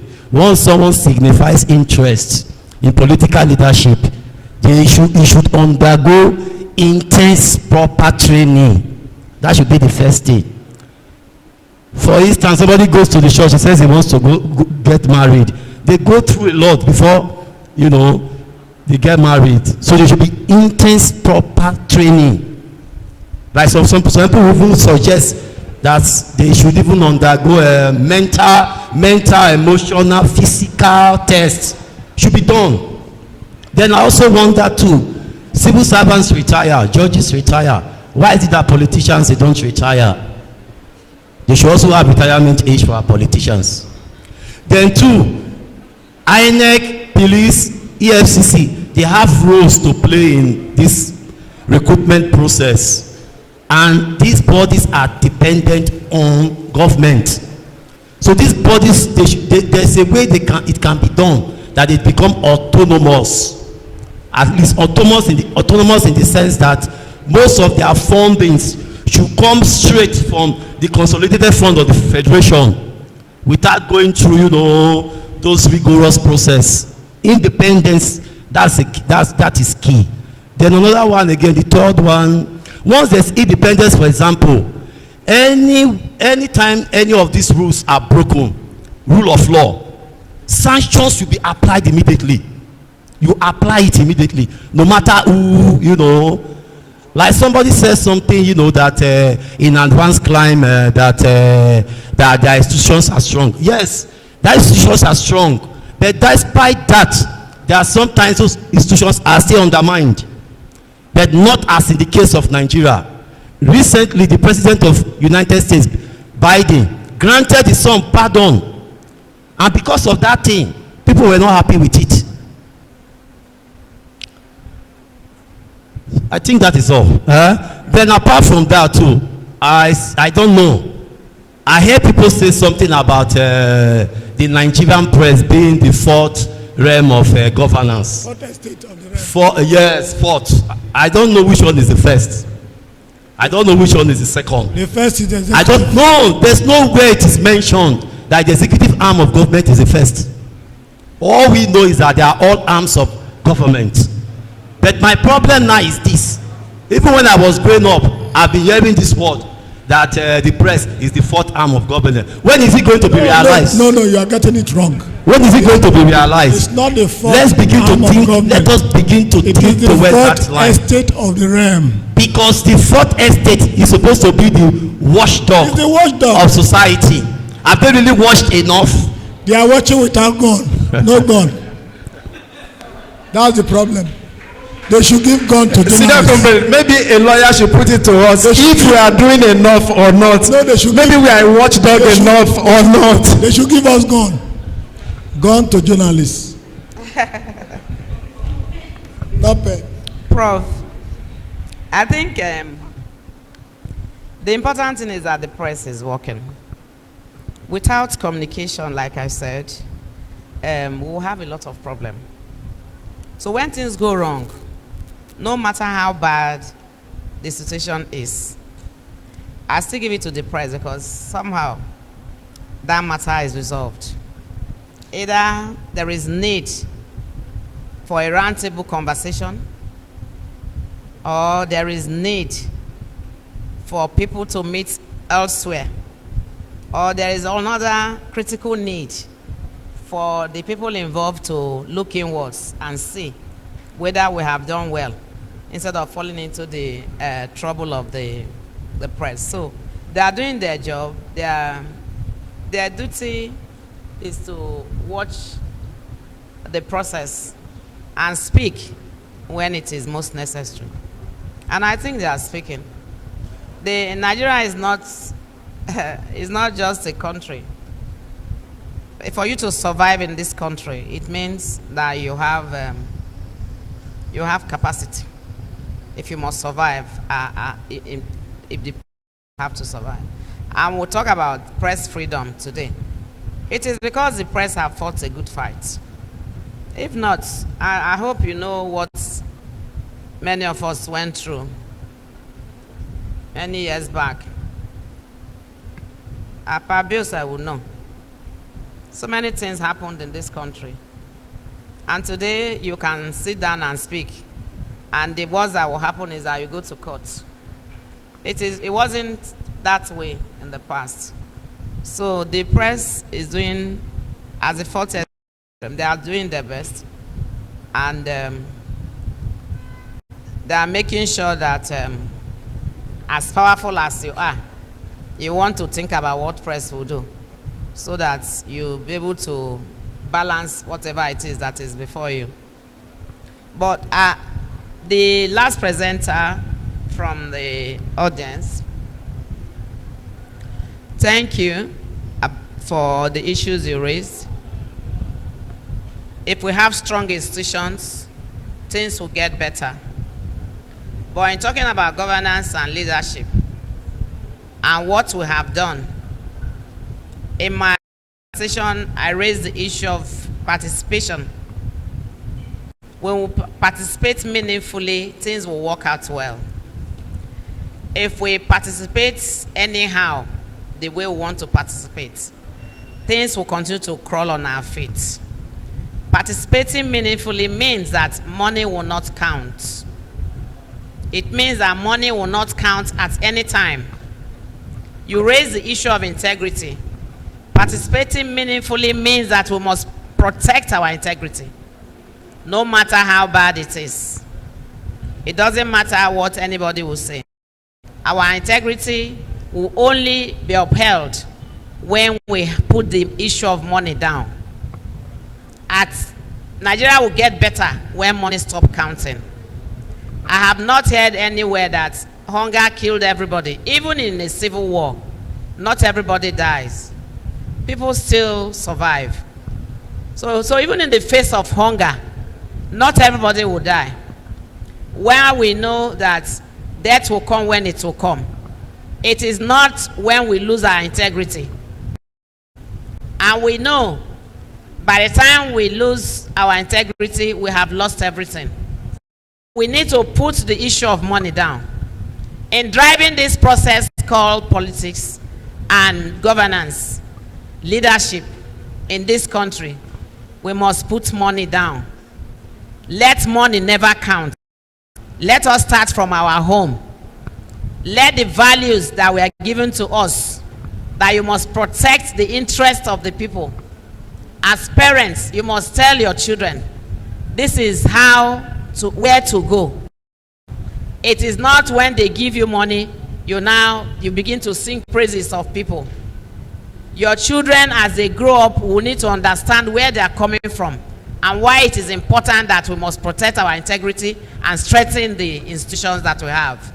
If these institutions are strong and the people participate meaningfully and they protect their integrity, we'll be able to come out and stand and say, these people, this particular person has capacity to do this job. Let him drive the process. He will listen to us. When we demand accountability, he will be able to give account. Transparency will be the order of the day. If we use beavers in Nigeria and people are saying we are not, it didn't work, and we have the greatest number of court cases, I listened to our former president when he visited Delta State.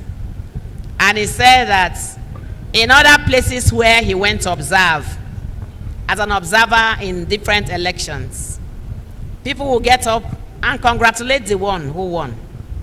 There is no point going to court to say I won. There is no point going to court to spend the money that we do not have. For example, the governor of Delta State today, before he sat down properly, went through 38 cases in courts. It doesn't make sense. The whole world, many women thought Harris was going to win the American election. And so many people were betting here and there. Me, I'm a Catholic. I knew where it was going to, how it was going to end. And when Trump won, the same people that were fighting, they saw the woman, congratulated him in good faith. We just had the Ghana election. They learned from us. At the end of the day, they congratulated him. At what point in Nigeria are we going to have an election where others will get up to congratulate the one who won? When Goodluck Jonathan contested to run the last election before it was handed over to the APC government, he was very bold and sincere to the world to say to them that his election, no matter what happens, he will not want the blood of anybody. Doesn't want the blood of any Nigerian.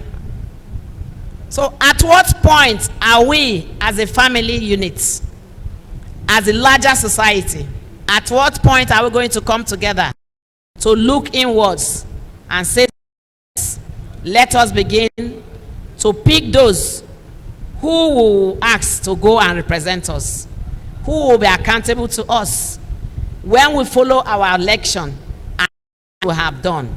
Will they come home to say to us, this is where we are, this is done? It's only when we have put an end to money politics. All right, let's begin to So if we put an end to it and have respect for the values and legacies that they left for us, better, and we'll congratulate those who win. All right, can we put our hands together for her? I think it's a good place to shut down. Let's shut down. Two more. Two more. They've been pressurizing. Two brief more. Very brief one. Two very the lady and one other person. Just I was thinking a lady, but she's a woman. There's a difference between a lady and a woman. Even you, madam, you are not a woman, you are not a lady. You are women. Thank you very much. Yes, Mr. Chairman, NUJ Delta State, the chairman of this occasion, Chief O.O. Biose, the panelists, gentlemen of the press. My name is Esther Obiese. Yes, I actually wanted to deviate a little from what we are saying, and that came from one of the panelists. That is the role of the journalist as regards today's theme. Our duty is not to criticize. Our duty is to let the people know, as the eyes of the people and the mouth of the people, this is exactly what is happening. I think if I know what is happening, I personally will be able to decide who to vote for and how to go about it. Yes, when the speaker, Chief O.O. Biose, was speaking, he was asking questions that none of us could respond. History. And it is the role of the journalist to make this history known to the young generation. So when he was asking, people like me and others, assuming I'm not a journalist, should be able to know, because I've read it from a newspaper or heard from the TV or somewhere. So the question now is, journalists, the work, do we really what we see? For example, this election process that we are criticizing, the imperatives of proper leadership, recruitment. When we go on hello, we really report to people what is happening, or do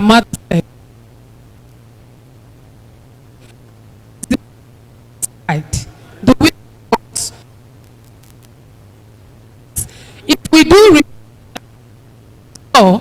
then the process will be correct. The people will know that no, it didn't go well or it went well. But whereby we finish and we say everything went well, then the problem will continue. And tomorrow we say nothing is going well. It is the information we got yesterday that made us to know that everything is going well. So why are we crying? Nothing is going well. So the fault is also us. Today is our day. Let's also pay attention to our own rules. Thank you very much. Thank you very much, Bishop Harry Uzo. If you listen to her attentively, she's asking, as journalists, are we actually reporting what we are supposed to report vis-a-vis what we see in the field, or we are reporting what we are paid to report? You will respond to that. The last person, please, I hope we are not going to plead with you that round up that speech. We practically begged the last speaker. That should be the last. Please, time is of the essence. We have some awards to go to. That should be the last. Thank you. Yeah. My name is Patrick Mbodo. I'm the secretary of the NUJ Pointer chapter. To begin with, I must acknowledge my representative at the House of Assembly, Honorable Bridget Anfilo, Nogene. And then I must also acknowledge my chairman. Use your mic. Use your mic. Okay. I must also acknowledge my chairman and of course the NUJ chairman. Now back to what we were saying. Political recruitment or leadership recruitment. I think the problem is because leadership in Nigeria, or those who occupy leadership position, make it so lucrative. And so when one of the panelists suggested that there should be a retirement age, it might sound funny, but it is because people have seen it as a career. And that's why they will always see it as a do or die affair. And so the solution for me, I suggest, is when leadership or positions become less lucrative, when people go there, when people are made to understand that they are there to serve, I think we would not have to sit here debating or pondering or pontificating on how to get good leaders for good governance. Thank you. Thank you very much. Bishop, I hope you got that. Yes. Making public office less lucrative. Yes. Okay, as a way of rounding off and answering to our lady that said that journalists are not reporting enough, I don't think she has reported election before. She will know that journalists are doing at least 70% or 80% within the framework they are operating. For instance, that during election, DBS, where I worked, we used to mount election propaganda machine for reporting. Somebody would be in the studio, on radio, on television, and then we send our reporters out. And when they go there, we are asking them questions. What are you seeing on ground? Are people there? What is the turnout?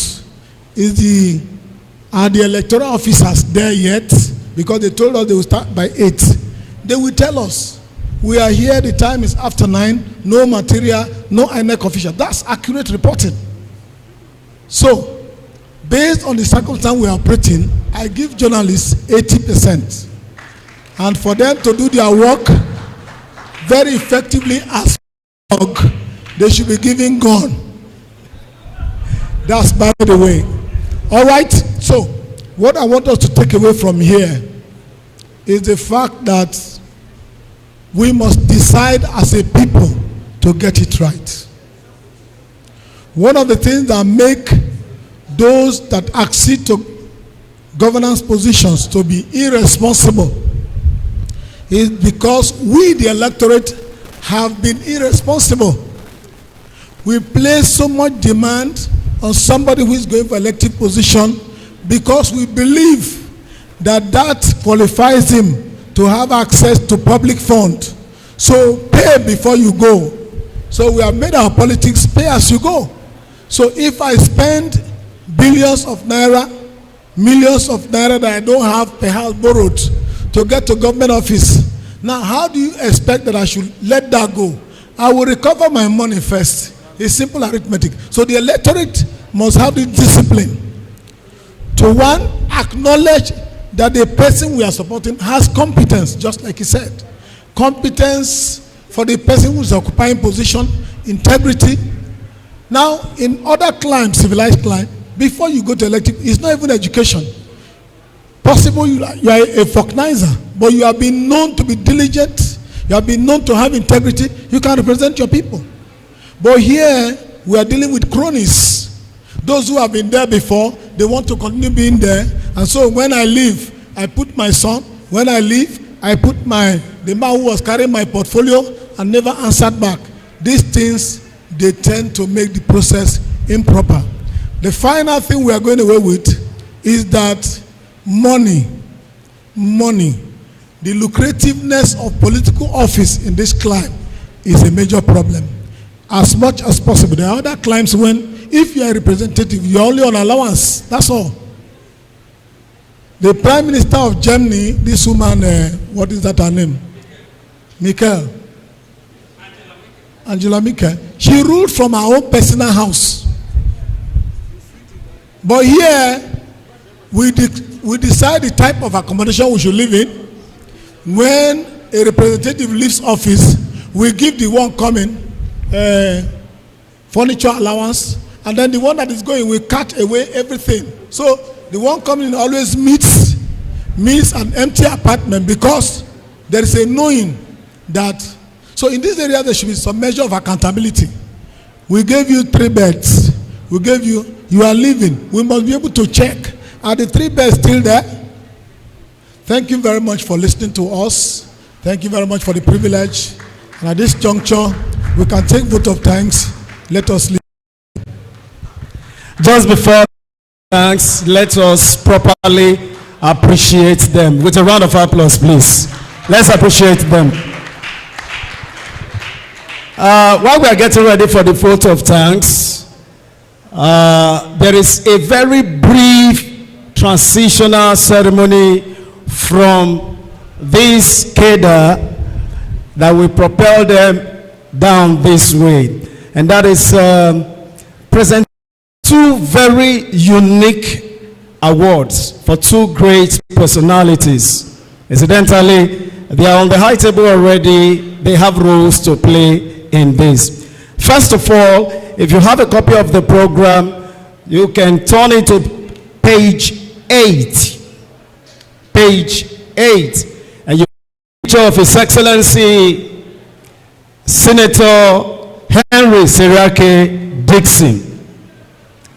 The Union of Journalists Delta State chapter has found him very, very competent and exclusively noteworthy, a personality that we can associate with for operating what one of our panelists called the open door. If you remember, the member represented Oshimile South, Honorable Barrister Bridget, did mention that one great way for a politician to survive beyond his own personal expectation is to operate an open door policy. That is one of the things we have found out to be very unique about Senator, His Excellency Senator Henry Seriake Dixon. We want to move the consul now to project his profile. The achievements will take a whole month to reel out. Very brief, abridged citation. DJ, you are supposed to give us the sound from there, right? All right, let's go. All right.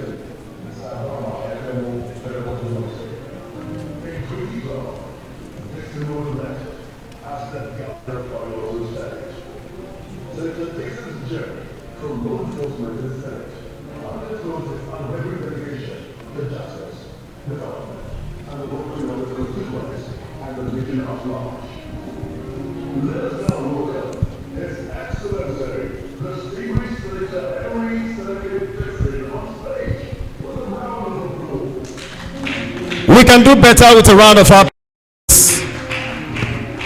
And the representative is already on standby. This is one of the heaviest award plaques I've seen in recent times. To do us the honor of presenting this award to His Excellency, please, let's make welcome Honorable Barrister Bridget Anyafulu, the member representing Oshimile South in the State House of Assembly.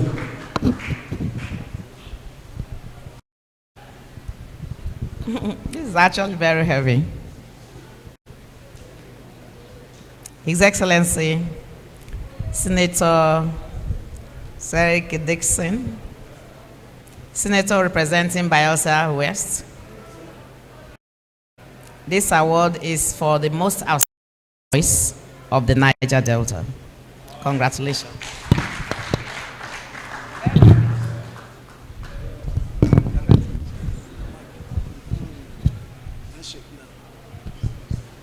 Wow, heavy plaque of honor. Mr. Chairman, it's not time for group photograph yet now.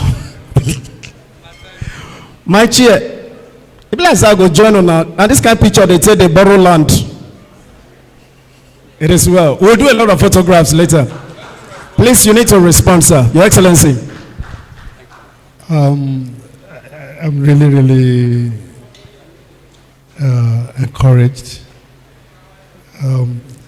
This is an award that when you win an award, when you're given an award different from a state you govern, it shows that people are listening to what you're doing.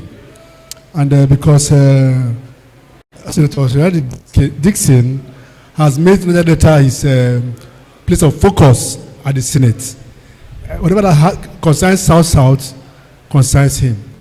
That is why today is the Senate caucus leader for the House of National Assembly caucus leader of South.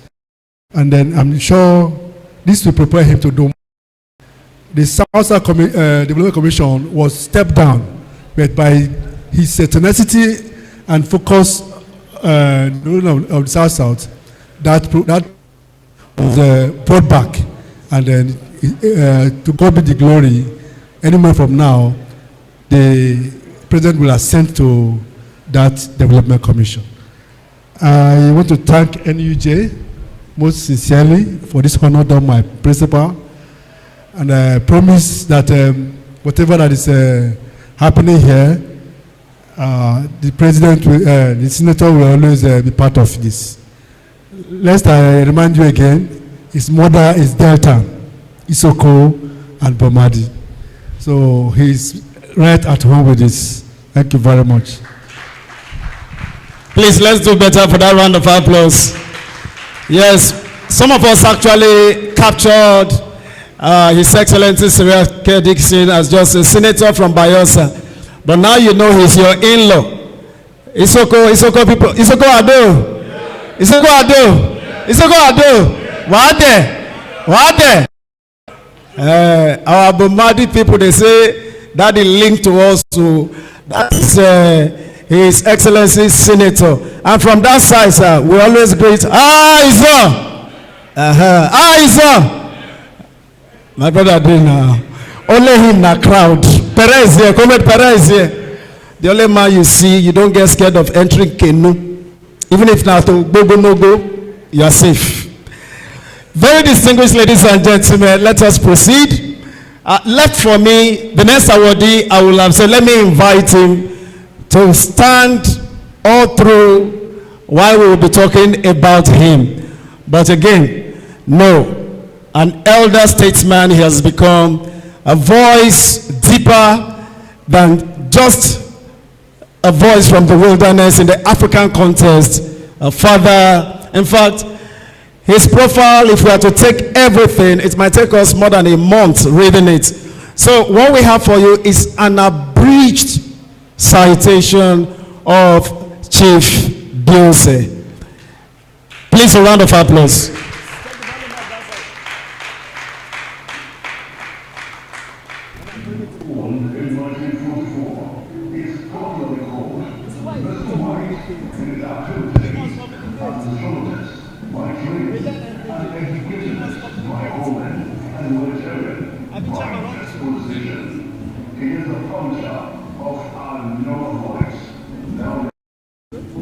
Please, Chairman, let's bring that in.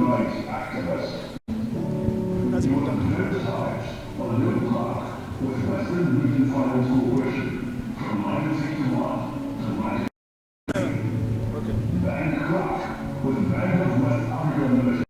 Mommy, you are doing the presentation.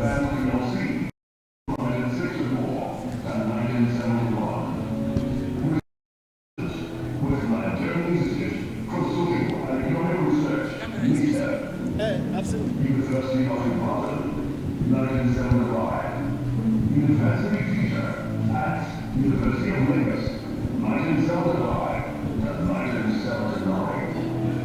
In 1979, threw his heart into the ring of party politics on the platform of the Unity Party of Nigeria, UPN. On that platform, he contested election into the founding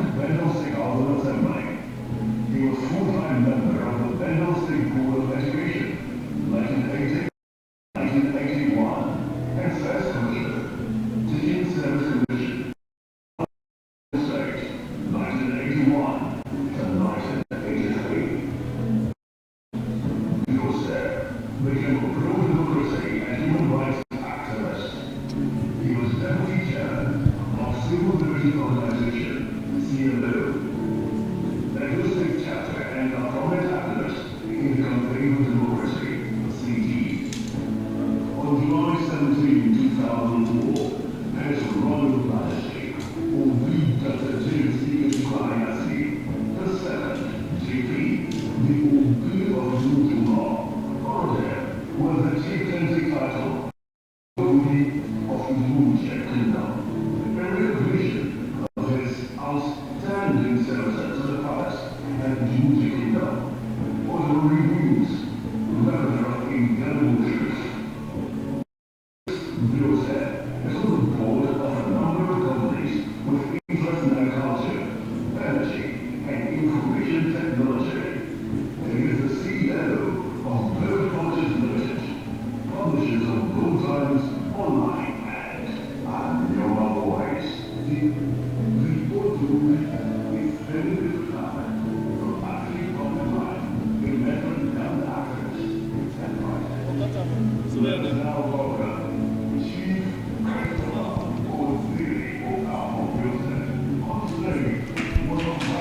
Wow. Thank you very much.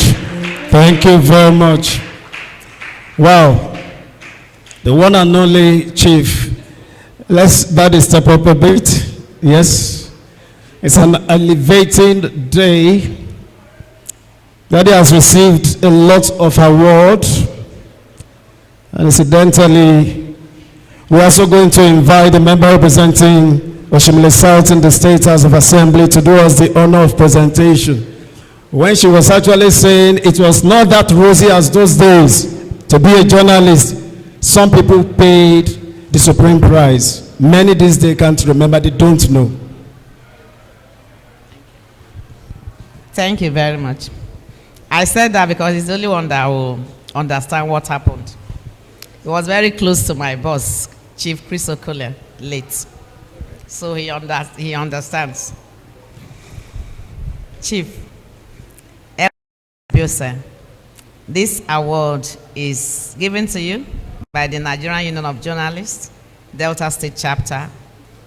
It's an evergreen award for your political. Congratulations.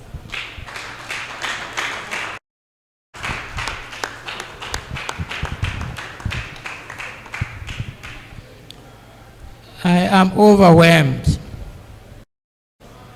I'm overwhelmed because I've been lying low out of public sight for some time now. The fact that Comrade Churchill Iyowe and his council identified me where I was hibernating, I consider it evidence of an eagle eye. Eagle eye. You know, the eagle flies very high, but he sees everything below. So I thank you very much. I'm very grateful. I'm also proud to see our honorable member here, very vibrant and committed. Thank you very much to the NUJ. Thank you very much to all members of the union today. And like I've said earlier, you are doing a very important job that is very important to the survival of this country. God bless you all. Thank you. Thank you so much, sir. Thank you so much. We are going to do snap photographs, and I want to use this opportunity to recognize. Yes, we'll do, but let Daddy sit down first. Daddy have been standing up.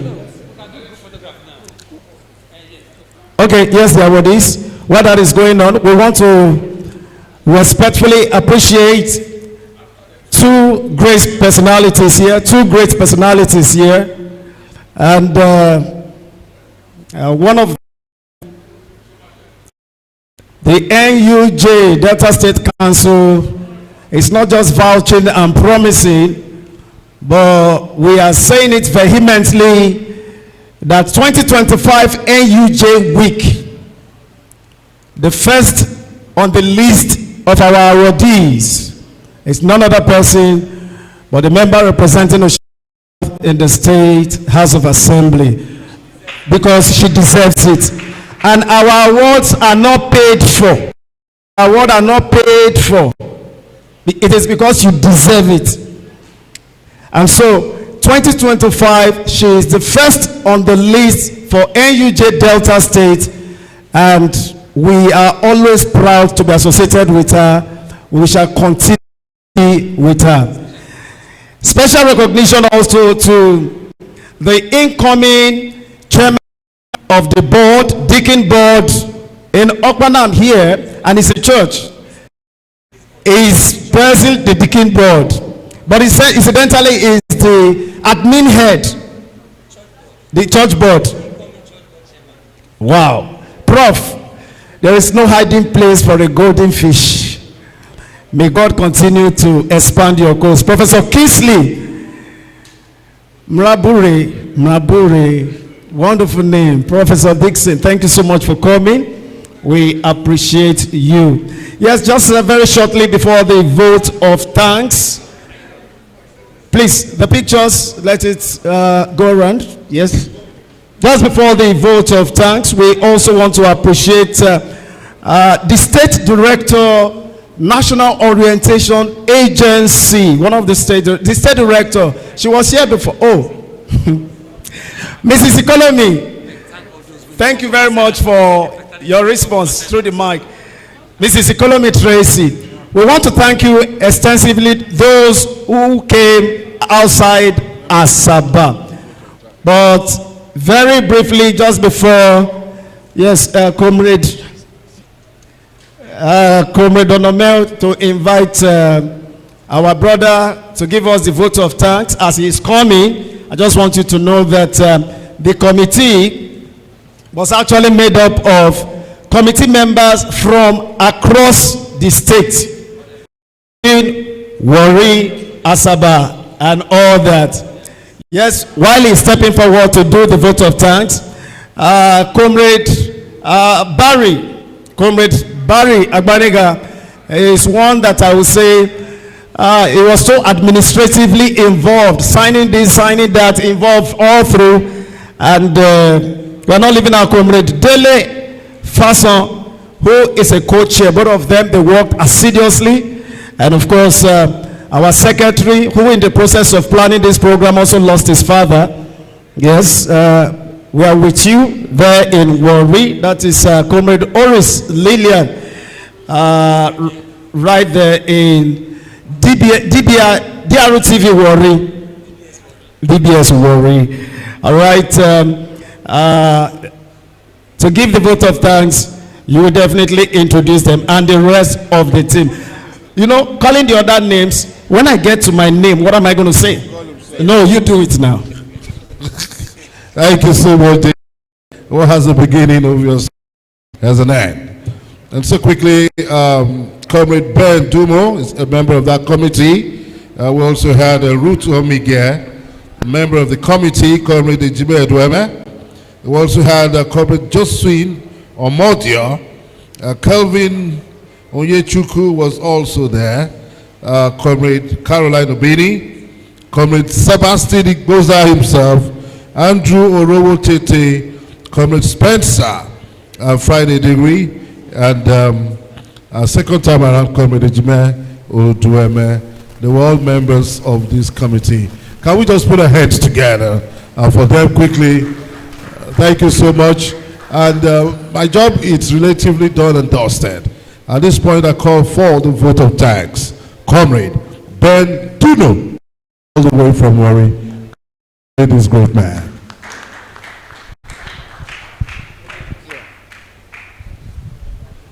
Yeah, thank you, the MC. My job here is quite simple. I've been asked to give the vote of thanks. And by so doing, I want to, on behalf of the executive of the Delta State Council, the Nigerian Union of Journalists, the members of the Planning Committee 2024 Press Week, thank everyone who was taking time out to be here with us on this occasion of our Press Week. I want to particularly appreciate the presence of the Governor of Delta State, Honorable Sheriff Oborowori, ably represented by the Deputy Governor, Sam Monday Oyeme. I want to thank the Chairman of the occasion, Sir Christopher Okafor Biose, whose lecture has been very, very interesting.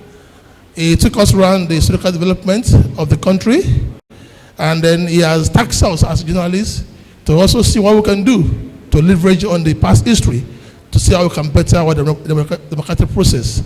Thank you so much, sir. I want to thank and appreciate Bridget Ayafulu, member of Oshimele South National Assembly. I want to thank the Commissioner who was present and left here, Dr. Ifeanyi Osuaza. I want to thank the Chief Press Secretary to the Governor, Mr. Feso Sahon, and not forgetting Bishop Henry Uzo, the moderator of the lecture.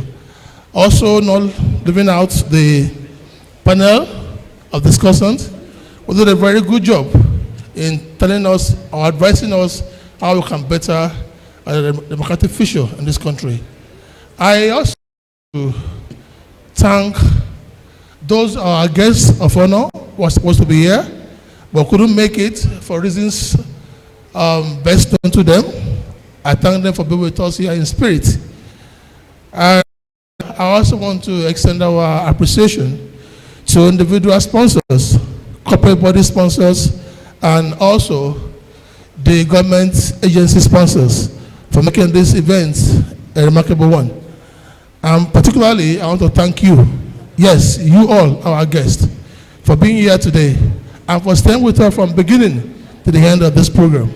Without you, the program would not have been successful. Thank you all, and God bless. Thank you very much. Just before the closing prayer, I hope all the chapel chairmen here present are on the stage already. I'm only seeing Professor Olorogu Balowe, chapel chairman. Who? John Gold. Ha. I put it to you that you did not come late. Please, it is not for the picture. You need to understand why you are invited in the first place. Mr. Chairman, distinguished ladies and gentlemen, I need to personally hand over this mic now to our father, Chief Biose, to do us the honor of officially giving us and empowering us some of his intellectual properties to become the properties of the NUJ. Thank you, sir. Please, a round of applause. Thank you very much. I thank the chairman and all members of the Council of the Nigerian Union of Journalists, Delta State Branch. It's as if I had your team in mind when I started writing this book some years ago. I dealt in this book with all the unit ideas about leadership in Nigeria. There was a time when it was thought that all that was needed was power shift from north to south. There was a time when it was thought that all that was needed was power shift from Muslims to Christians. There was a time when it was thought that all that was needed was power shift from old people like me to younger generation. Generational change. Chris Okotie and all. There was a time when it was thought that all that was needed was power shift from soldiers to civilians, and so on and so forth.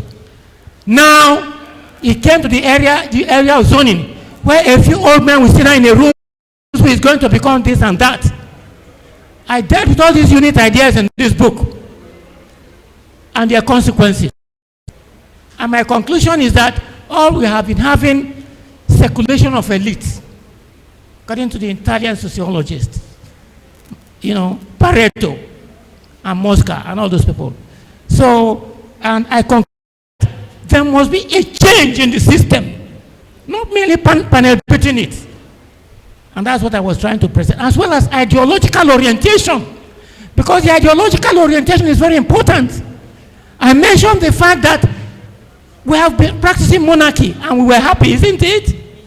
In our communities, we practice monarchy. Are we not happy with our kings? So it's not. Then we've been practicing a feudal system and so on. In Iraq, I gave the example of Arab Emirates. They are developing. They are building infrastructure. But it's a Muslim country, an Islamic. So the issue is not whether you are building infrastructure. The issue is what type of society do you want to build? The ideological orientation, which is what we started when we were in the Unity Party of Nigeria. So without taking much of your time, permit me to humbly hand over 2 copies of this book to the Nigerian Union of Journalists Delta State Branch through the chairman of the council, Comrade Churchill Oyowe. Thank you very much. Thank you very much, sir. Thank you very, very much, sir. Mr. Chairman, turn it around. Beautiful. Wow. Comrade Emma, the first thing you are saying is make a share round. This thing will go round.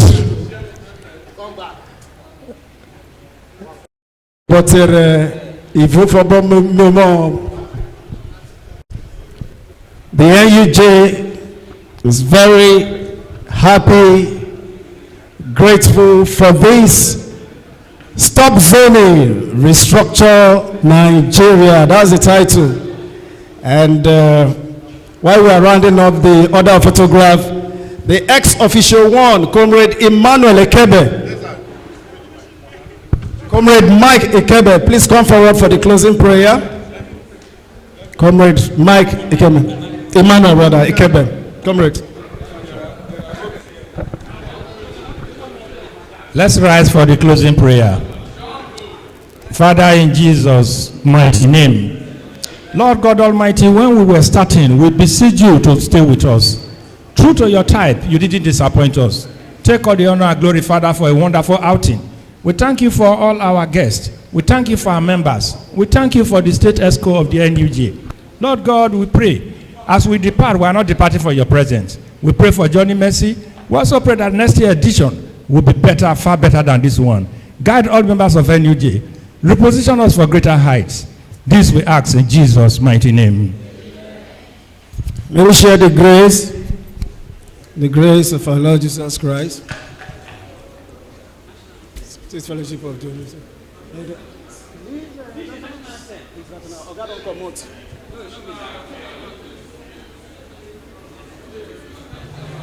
All right, thank you.